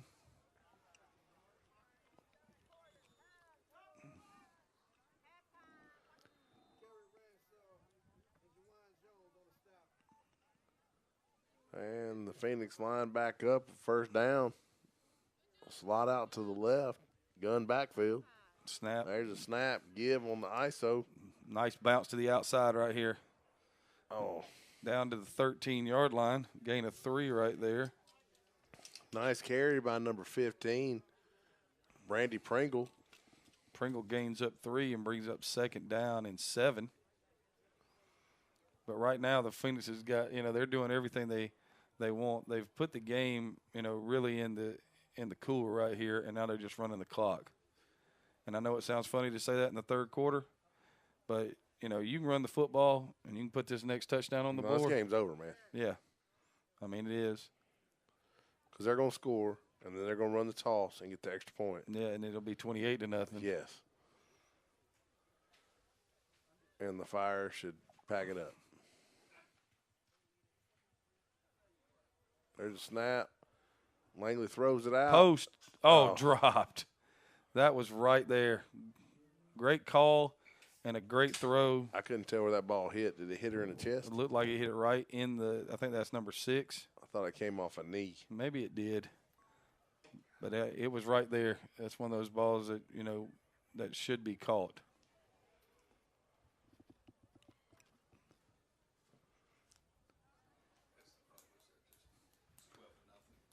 Okay. So it's 3rd down and 7 right here. Ball at the 13-yard line, and here comes the counter. That's the eye. It's going left. And there it is. And it's going to the end zone. Hey. Oh, there Touchdown. You go. Wheeler would not be denied on that one. Nice, tough running. Again, when the Phoenix are at their best, they are running the football. And tonight they're running the football left with the little counter. It may not be blocked exactly like counter. Oh, they call it back? Man, they did. What was the call? I guess they called holding.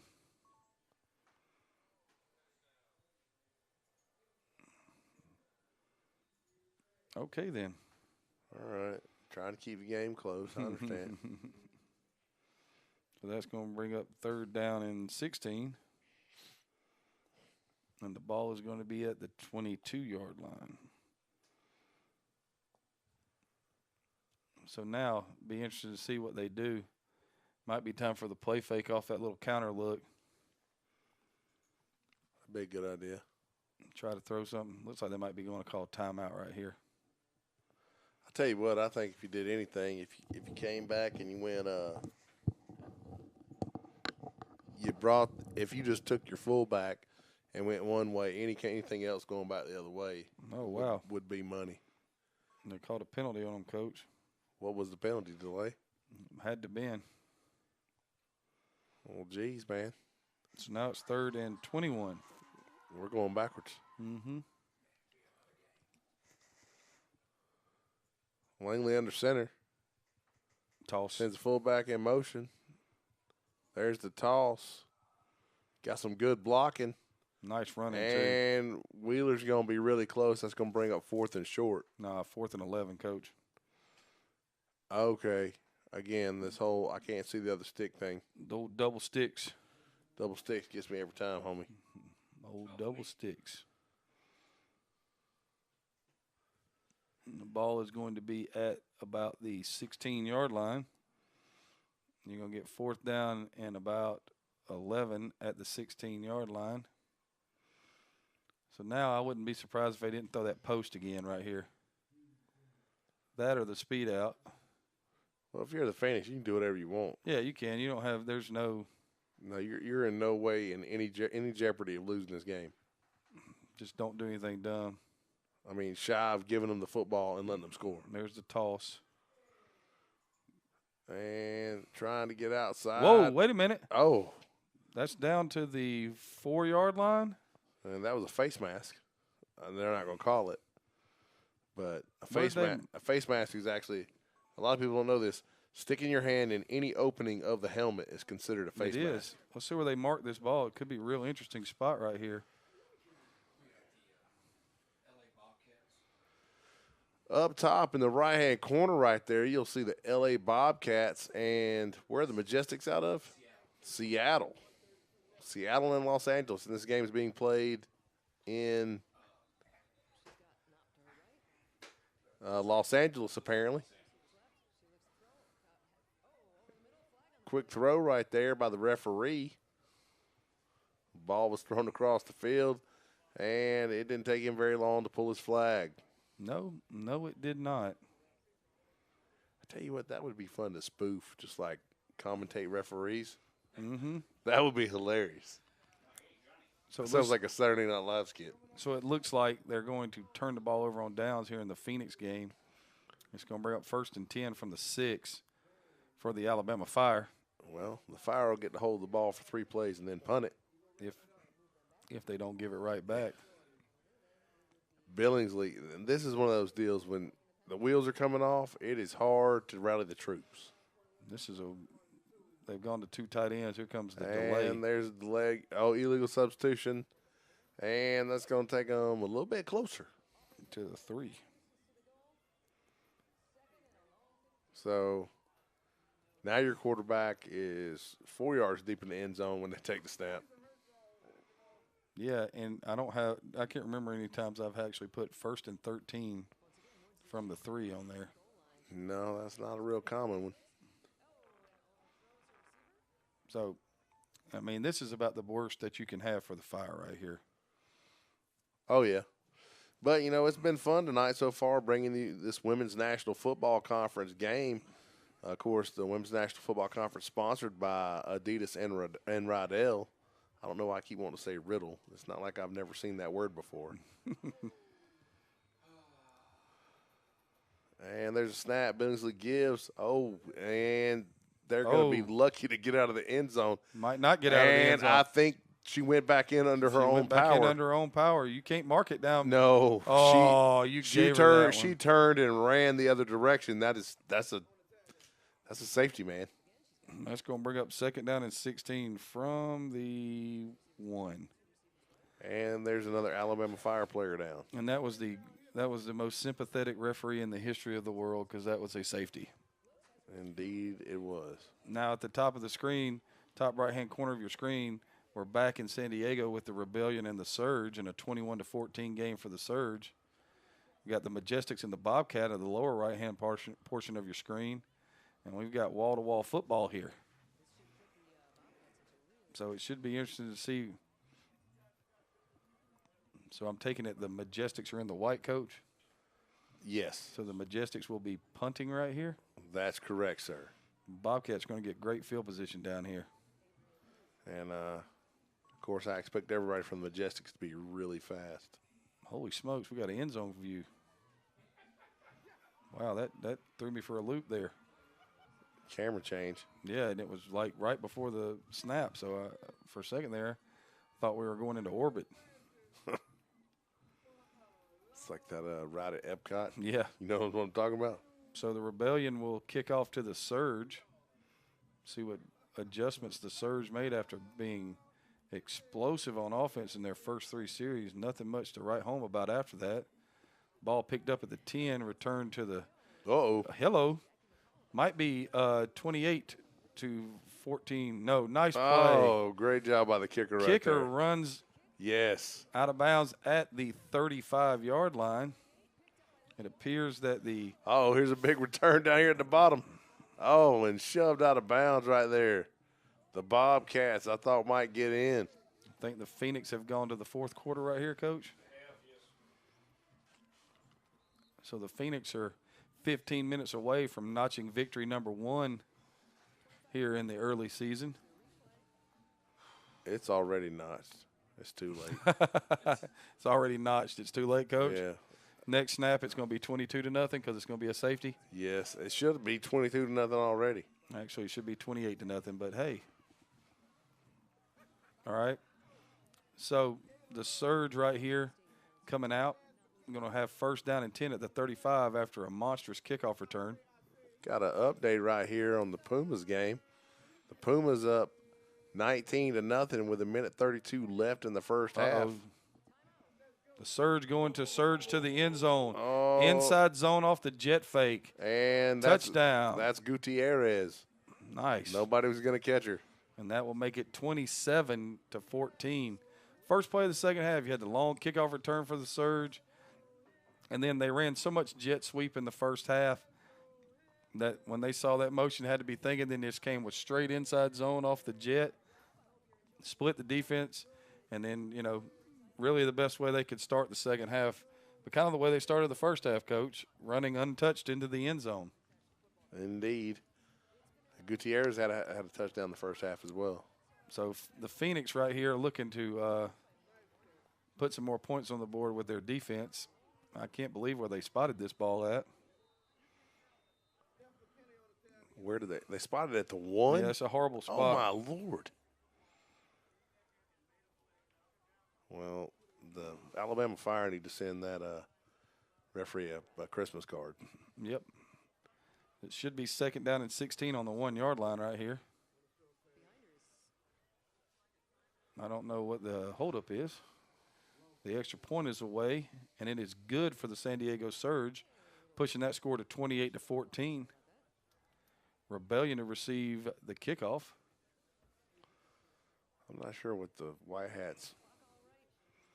In Minnesota, in the Final Four, you've had a ball stuck between the rim and the backboard in a 21-18 game. Texas Tech leading Michigan State. And the Bobcats sitting in the red zone down here. Give up the middle right there for the Bobcats. Down to about the 11-yard line. Back to play in the Phoenix game. Looks like we've got everything set and ready to go. Maybe not. Once again, I lied to you. Yeah, this cat stole a towel out of his mom's house. It's about half a mile long right there, the referee. Billingsley's in the gun. That is gutsy. And she's going to try to let it swing out. And she's under lots of pressure. She just throws the ball up. Man. And luckily it went past the line of scrimmage. They're not going to get it for grounding on that one. No, there was a receiver in the area. The Bobcats just throw an interception. The Bobcats are in the red zone, and they throw a pick right there. Number 16 from Majestics picks it up. That's what I said. The Bobcats are in white. No, the Bobcats are in. Oh yeah, my bad. You're right. I'm sorry, man. Hey, I'm too deep, man. Okay. All right. There's a little production interference there. Looks like the Fire are going to go empty in their own end zone. And they're going Wildcat, number 4 at quarterback. And it's a bad snap. And tries to throw it across the middle. It's deflected and caught by a lineman, and they blew the whistle. Without the lineman being down. No, not at all. That's okay. Are they calling mulligan? Let's just try it again. An inadvertent whistle. And why is the ball spotted at the 2? If it is an inadvertent whistle, the down has to be replayed. I guess they called her down right there. You can't call her down. She wasn't down. And in you can't make up rules to the game. It's not how this works. Why not? But you would be shocked at the number of referees that don't understand the inadvertent whistle. Nope. They have no clue. Now the Fire will punt. Looks like the Rebellion just had a penalty flag thrown on them for holding on the defense. Maybe did he already just called it the wrong way? Yeah. Okay, so that will bring up first and about 20. It's the sun. The sun's getting to him. At the 20-yard line. Okay, now here's the time to go after a punt. Well, this is the time they're going to set up the return and try to score right here. Oh, they almost get it. And it was fair call and dropped. And got back on. And recovered. So that'll bring up first down and 10. That was number 30 for the Phoenix. At the 24-yard line. The Majestics trying to throw out of their own end zone, and it's picked by the Bobcats. This game's been played down there inside the 15-yard line. They're having an interception exchange. It's second down and 20 for the Rebellion up in the top right-hand corner of your screen. The white hat seems to be – there's a lot of focus on the white hat here. White hat was the assistant baseball coach in the natural. Here come the Phoenix to the line. They're in a doubles look, it looks like. No, they're going to be in trips. I'm guessing this is going to be zone. They weren't set. Yeah, they're not going to call it, though. And there goes Fuller around the left side. All the way down to about the 18-yard line. So that'll be a gain of 6. I think, okay. Bring up second and 4. Yeah, they just moved the chains. I was like, what are they doing?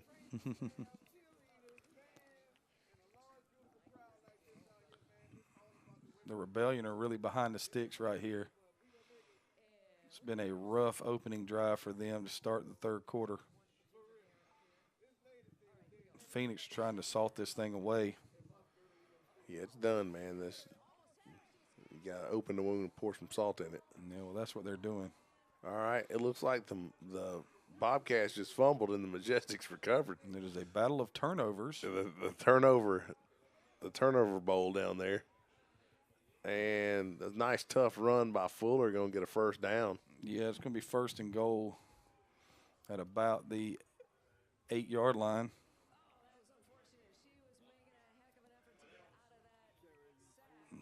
And the Rebellion will be forced to punt after losing 11 yards on this series. It's going to set up the Surge with great field position.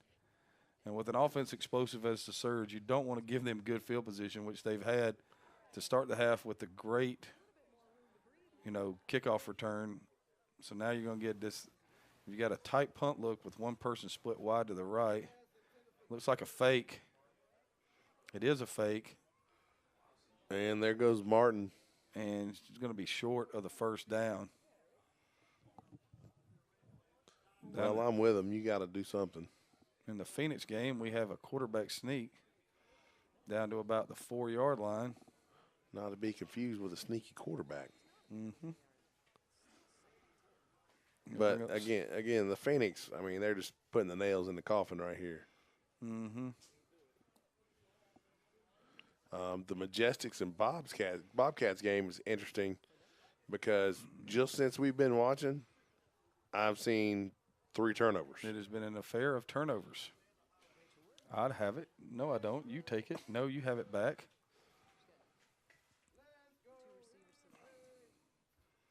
Phoenix to the ball. 2nd and goal from the 5.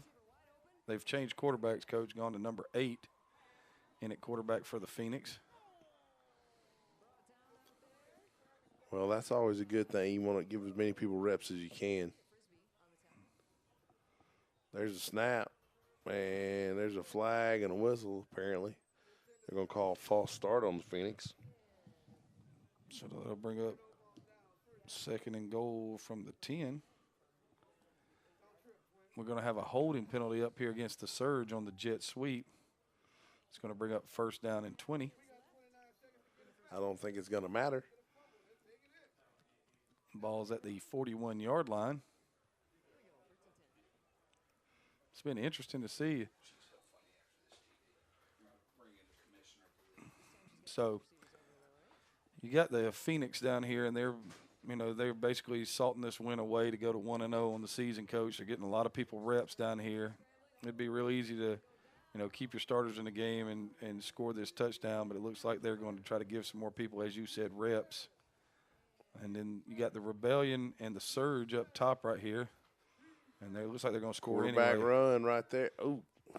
Down to the 4.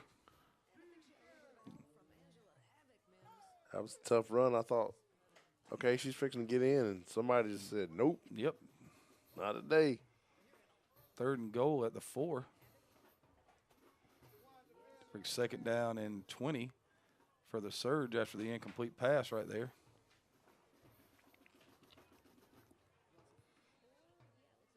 And we've played, 4 or 5 snaps in the Majestics game, and nobody's turned it over yet. Oh, jeez. All right. There's a snap. Quarterback run again. Hello. Oh. I think they were waiting on that. They were. Hey, Candace. That's what I thought it was Candace. I wasn't sure. Candace, I'm going to bring you on live on air. All right, just a second, okay? I'm going to hook you up, okay? So I'm confused. I guess it's going to be Turnover on downs. turnover on downs, and there go the Surge. Touchdown. All right, gentlemen. And it's Gutierrez It again. is. I'm going to bring in live real quick our commissioner of the league. Candace, can you hear us? Candace, are you out there? Let's see if you're picking us up here. Hey, it's just technology. Let's see how bad we hurt our ears. Yes, we do. We hurt our ears. Candace, can you hear us? Let's see. Candace, are you there? I always wanted to do that. That's the best thing in the world. Say, hey, is everybody there? Can everybody hear us? Is everybody there? All right. Go ahead, gentlemen. Y'all take it away. I'm just trying to You got deal with another technology. Alabama fire player down. It looks like the Majestics are on the move in L.A. against the Bobcats, and the Surge are lining up to kick the extra point to make it 35-40. Snap, touch, kick is away. Kick is good. So it's 35-14 in San Diego. Majestics trying to get a drive together against the Bobcats. I think if the Majestics would just run, Yeah. but the couple times I've watched them try to, I watched the quarterback pull the ball down, Yeah. and there's a lot of hesitation. When seeing things like that, when you make a decision, you gotta go with it. You Yep. know, good or bad, you gotta go with it. So the Surge will be kicking off. Hello. Hey, that's a nice, clear sound. Yeah, All it right. is. Hey, hey, Candace, are you there? No, she's not. That's good times, man. That means I'm just about to hurt your ears. Looks like that the Alabama Fire player's up and moving off the field under her own power.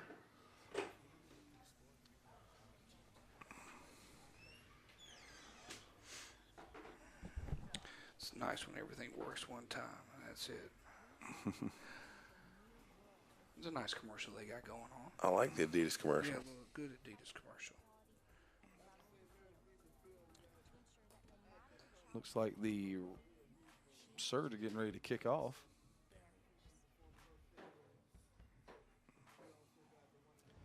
And I thought I was right. I didn't think I missed a down in the Phoenix game. It should be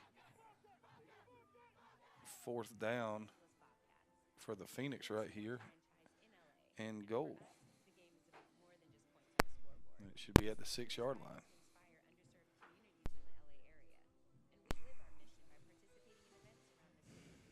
So, interesting. It's going to be 1st and 10 for the Rebellion at their own 33-yard line.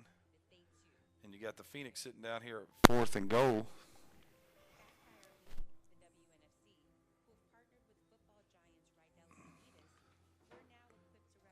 Going to try to throw this thing. Jump pass. Touchdown.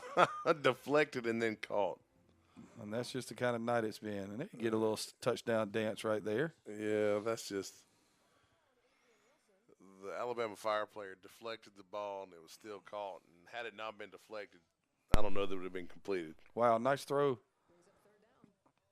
Nice pickup 1st down yardage right there for the Rebellion. That was a tough throw. A very tough throw. Yeah, that was nicely done. But it's been a great night. We're bringing you a lot of action here from the Women's National Football Conference from both the Atlantic and Pacific conferences, giving you games from all over the country. Phoenix getting ready to try the point after. Oh my goodness. I saw it. Did you see it down there? For those that just missed it, the Majestics quarterback was rolling to her left and just completely lost the handle on the ball. Yeah. Which is really unfortunate. But it's amazing how slippery the ball can be. I watch it come out of the back of people's hands and just, somebody go to throw it and then the ball's not there. And it's interesting stuff. Playing quarterback's tough. All right, so the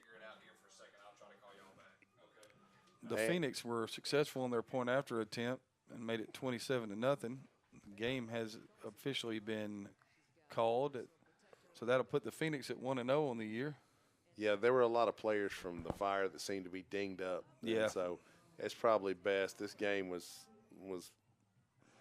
done. It was done. But it's a great night for the Phoenix. And you always hope to get that first one under your belt. And it was funny because early in the game it looked like the Fire were dominating, but the Phoenix just late in the second quarter took control of the game and never relinquished it. They just dominated the second half. Yeah, sometimes you just got to weather the storm and then settle in and play. Rebellion sitting here at 3rd down right here, trailing 35-14. Got to come up with a play. Quarterback run to the left. Oh, toss. My bad. Same. And see, again, I think you don't hesitate. I think you hit the gas right there.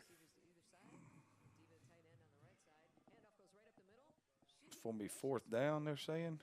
Fake toss, a little fake toss counter right there. Yep, it'll be 4th and 9 right here in the Rebellion game. Up top of the Majestics Bobcats game, I keep getting thrown off because they keep switching the camera angles. It's giving me vertigo. Oh. Hey, it's all right, man. I made you. Welcome back to the living. Yeah. Too many wires are plugged in at this point, so we're not going to try to do a phone call. I'll work on this next week. That's the trials and tribulations of trying to get a phone call up in this place. Sorry for that, gentlemen. The Bobcats line up. A little eye action. Try to give on an ISO, but the Majestics are all over it. Rebellion are going to punt right here. If this ball is picked up, they had a chance for a big return right there, but they just played it safe. trust their offense, and they'll take over at the 26 right here, about midway through the third quarter. Oh, that's hilarious. They might have been playing that one Tecmo style, trying to pad your stats. Yeah. Take it and run back to the 1 yard line so you Yeah. can get 99 yards. Old school NCAA stat patter. The Utah Falcons are up 21-0 over, if I can get their game, who they're playing here for a second. They're playing the Las Vegas Silver Stars, and they're up 21-0 in the second quarter. Unfortunately for them, their name is the Falcons, so no lead is safe. No. And you just can't let that go. It's okay, man. It's all right. Well, I'm a Falcons fan, but I'm not afraid to tell the truth. I hear you. Well, gentlemen, it's been a lot of fun. We've pulled a lot of things together, thrown a lot of stuff at you. I did not expect to get the Majestic game or the Bobcats game, so that's great that we were able to bring both of those to you. Sorry that the footage of the New Orleans game wasn't great. Neither was the Houston. The Houston Heat. We'll work on that and hopefully get you a little bit better. Hopefully everybody's going to be able to sit tight and sit back and relax a little bit and watch the remaining parts of these two games. We'll take the Majestic game up to halftime. We'll finish out this Surge game, but you always can check both of those games are located on YouTube, so you're more than welcome to watch them individually or just sit back with us, and we'll talk a little bit about both games. Right now you got the Surge sitting down, and looks like they're going to be jet sweep right here. They had to belly that thing way deep in the backfield. Get some out of bounds. Yeah, loss of about a yard. It's going to bring up 2nd and 11. Tell you what, they got some real speed on that They Surge do. team. This Majestics Bobcat game has turned into a wow. What did you say about the center not being protected? Yeah. Wow, that poor center right there got just ejected. Punt picked up and returned by the Bobcats, or by the Majestics right there. Somebody, they need to look into that because somebody just got destroyed. Yeah. Yeah, I'm telling you, man. There's a penalty on the play. Let's see what they call. Destroying the center. No, they call it holding. Here comes jet motion again. They're going to run the jet now. The Surge are committed to running the jet. Well, let's find out what you do good And do that one thing. Well, and everything that they have done so far comes off of that. Well, and that's a really smart way to do things. Where stuff looks the same. Yep. It makes it hard to defend. Yes, it does. It's going to bring up 3rd down and about 7 right here for the Surge. I'd look for the quarterback to be running this ball right here. That's just me, though. Oh, yeah. I mean, you're going to have a little trips. Look for motion right here and a quarterback counter.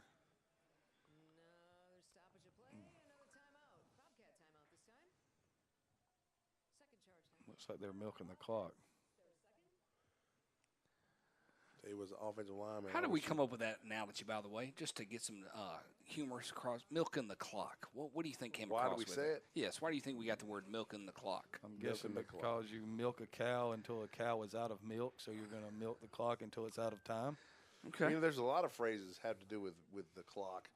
When I was an hourly employee, we used to say riding the clock. Okay. Has anybody seen the new ribs at No. Outback? I just saw a commercial. Did it look good? Okay, they're deep fried, then barbecued, I don't know how I feel about that. and then they have the sauce from the blooming onion on them. Okay, that could be an indigestion war waiting to happen. I mean, I don't even know what to think about that, man. That made my tummy hurt just thinking about it right now. Well, Goodness gracious. Fox Brothers is famous for the fried rib. But Okay. The things they're teaching me here on a Saturday night. yeah, everybody knows I'm a fat guy. Yes, yes, and we're not going to deny that. No, it's I will say I've never been referred to as a hefty Mary Poppins though. Oh, did you go there? Yes. For those people that are trying to figure that out, I had the opportunity to be on Wife Swap. We just had our first episode premiere, and the reviews in, and they called me a hefty Mary Poppins. So I don't know how either that or a nice Southern Mrs. Doubtfire. So, they call me a country bumpkin of Doubtfire, but I'll go with what I have, you know. So, you know, it's what it was and what it was on that part. So, hey. It's so funny to me what people think country bumpkins are. Right. The Nighthawks are up 26-7. Appreciate the update in the third quarter. Uh-oh. Uh-oh is right, because if she gets out of this, and it's going to be a first down. Almost disaster in the backfield for the Surge, ends up being a first down. Yeah, that's the thing when you're running the zone off of that jet motion. Yeah, and this is, again, going back to that whole what you're doing. When you run that, that's got to be all that you do. Yeah. Because the timing, the number of times that you have to practice that to have it be boom, boom, where, you know, it looks seamless and you leave the defense going, okay, who's got the ball? You know, you really have to – that has to be your point of emphasis. You know, teams that are able to do multiple things like this, you know, just about the only way that when I see high school teams able to pull that kind of stuff off and run multiple offenses, I'm thinking about John Millage right now to be able to do a lot of different stuff. My only thought is that stuff started with your youth program. Yeah, and Valdosta used to be the same way. You know, I'm not sure they're still doing that down there. I would think that they are. Colquitt was that way. But until we have at least ladies high school football, yeah, you know these ladies are working at a disadvantage. And in the state of Georgia this year, they actually had the first female 7-on-7 flag state championship. Well, and that's definitely a step in the right direction for women in football. You know, I think we had our very first female get a college scholarship this year. Mm-hmm. She's a safety, if I'm not mistaken. She is. Where does she go? Nah, don't be quizzing us like that on a Saturday night. Shame on you. You'll have to grab your phone and be able to do that since we're off the mix as well. One thing that we're hoping here with the Women's National Football Conference and this whole TV setup, we're hoping to actually bring games to you. We appreciate everybody, especially the Majestics and the LA Bobcats and the Surge and the Rebellion. Felt like it was a really great broadcast across the board on those ends. I know that we're still working on a couple of ones, trying to figure out what's the best process to give us. But y'all done a great job kind of tuning in with us and enjoying the games. We appreciate you staying with us throughout the games. And once again, I'm Bo McMichael with Adam Collins and Craig Chapman. We're located out of Atlanta, Georgia, bringing these games to you live, sitting back kind of watching as they go. And there goes the Surge again. Goodness gracious. Jet sweep again. Wow. I tell you what, great job running the ball, pressing the hole, and then bouncing. That's just – I mean, and setting up the block perfectly. And forcing people to make a decision. Yeah.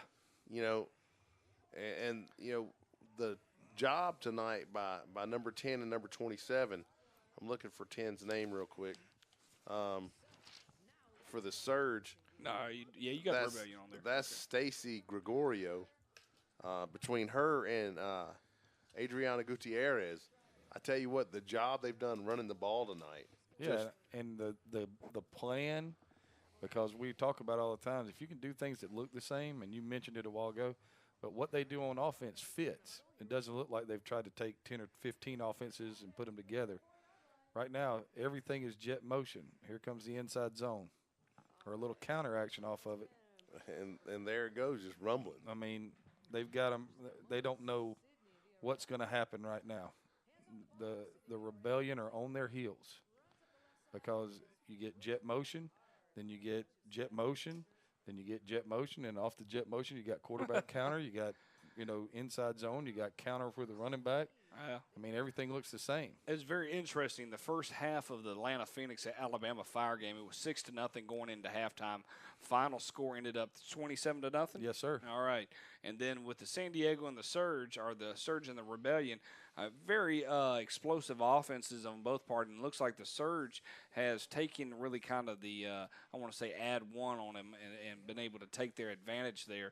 As for other games such as the Utah Falcons over the LA Silver Stars, the Las Vegas Silver Stars, looks like it's 12-0 right there, or 21-0 on that score. Haven't gotten a final update on the Pumas. The North Florida Pumas were ahead 19-0 over the New Orleans Hippies.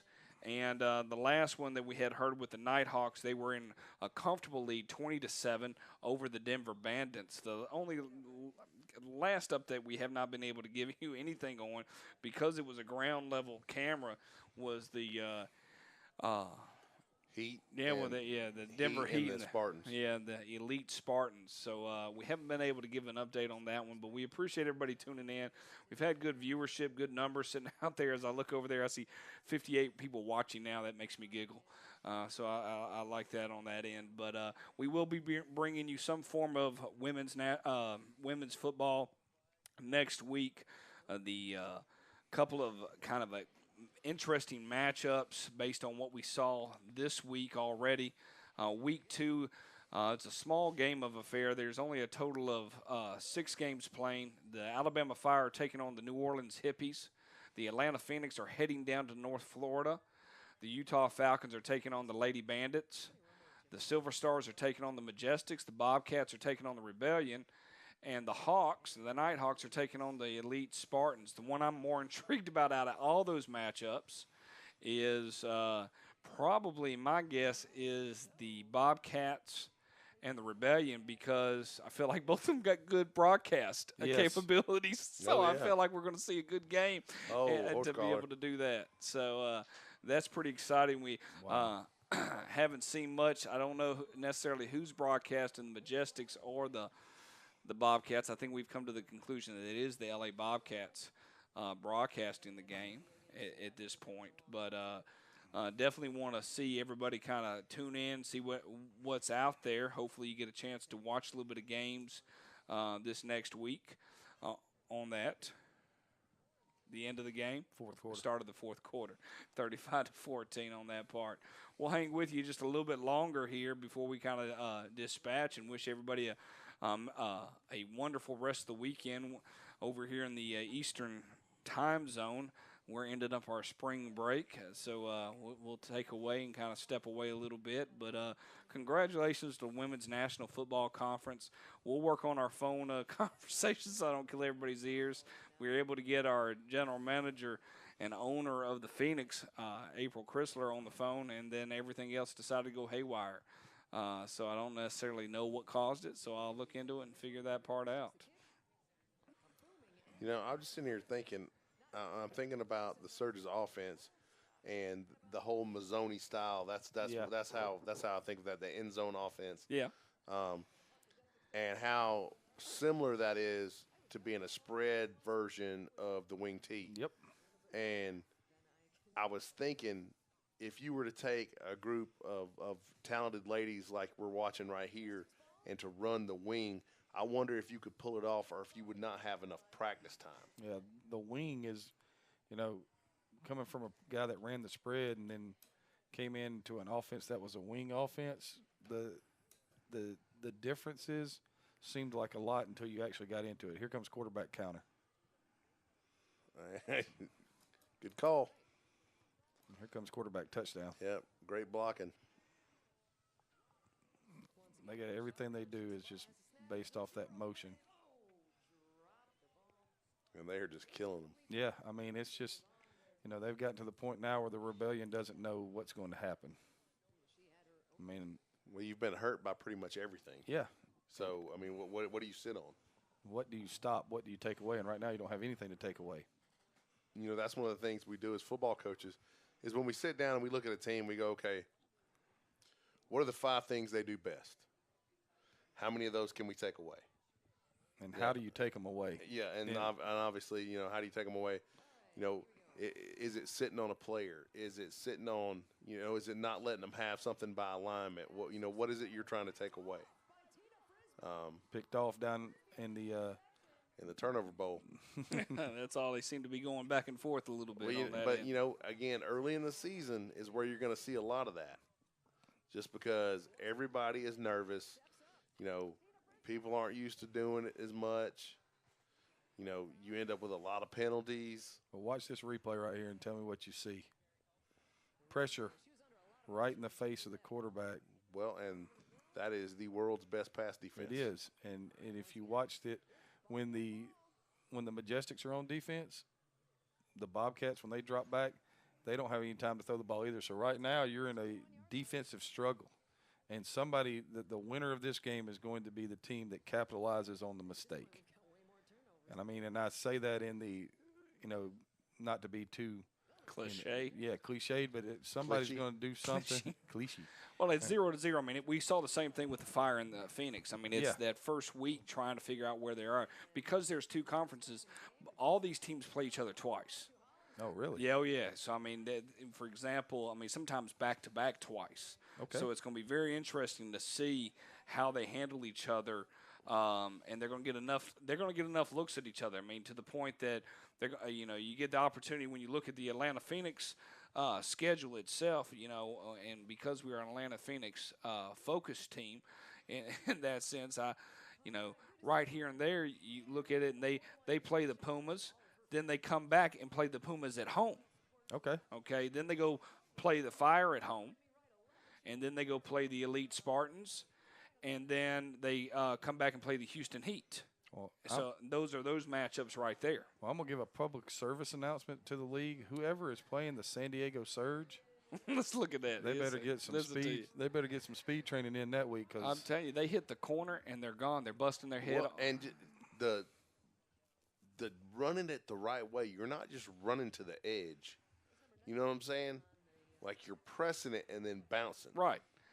I mean, they played Las Vegas Silver Stars, meaning this is the San Diego Surge team in the left-hand corner that we're talking about. Then they go back and play the Seattle Majestics, and then they play the Majestics again back-to-back. Then they have a little rematch here with the Rebellions, and then they go take the Lady Bandits on June 1st. Well, because of the way it's set up, 2 things come to my mind is how healthy can you stay? Right. That's the first thing. And then who's going to peak at the right time? Well, it's a 6-game schedule. You got 15 teams. It's a 6-game schedule, and then you're looking at the playoffs right after following June 1st. So, I mean, there's a lot of things that are open. You're exactly right. What I'm more curious about is when you're playing a team twice and you got footage on them, Ooh. Big completion down here. My goodness. They popped it up. The Bobcats. Just threw it up and all vertical routes. Number 85 one of them got it. And I am appreciative of when you start talking about travel. One thing that I think I go back and look at the league that just closed down in the AAF. Thank you. In the AAF league is in the sense of something went wrong with our stream. Is that I wonder, was it too much travel? Where they spending too much money going about in that part where they couldn't, so I feel like that they've contained the travel somewhat with these teams. I mean, right now, the only 2 East Coast teams are only 2. It's the Pumas and the Phoenix at this point. If you remember in the AAF, the Legends played in Orlando, and the next weekend they played in San Diego. Right. So, that's not cutting down any travel. No. It's very expensive to move all of that stuff out there. Oh, it is. And from a travel perspective, I mean, there was a lot of, because it was a small league, and in this situation, and that might be why they're having to play each other twice, a home and away, a home and away, and home and away, and be done. And, and the one thing that when I was speaking with the league itself, they were talking about that they're not going to grow too fast. They're going to take their time when they're going about doing it. Well, and the whole quality over quantity thing, I like that. Yes, when she was speaking about that, April, at the very beginning. And I almost felt like we were going to have a good matchup with the Surge and the Rebellion, and then that turned sideways 42-12. Well, I think that the Surge showed up with a superior scheme. Yeah. I mean, it's just that simple. Well, superior are I'm going to run. I mean, because, there was some speed out there that I hadn't seen in a while. Well, and we all know, we've heard it said a million times, it ain't the X's and O's, it's the Johnnies and Joes. Or the Jills and Janes. Thank you. So, but yeah, and when it comes down to it, if you have somewhat of a scheme, highlights of the evening, what would you say there, Coach Collins?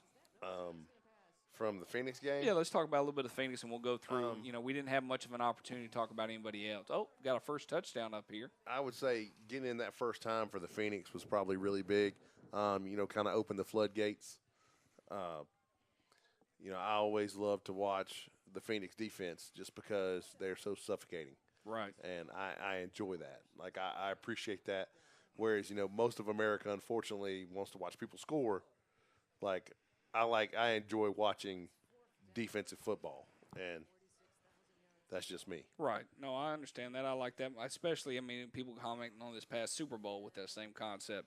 It was 6-0, and it was who was going to break, who was going to blink, and what came about it, in a lot of these games tonight across the week one in the Women's National Football Conference, it has been, except for the Surge and the Rebellion, a fairly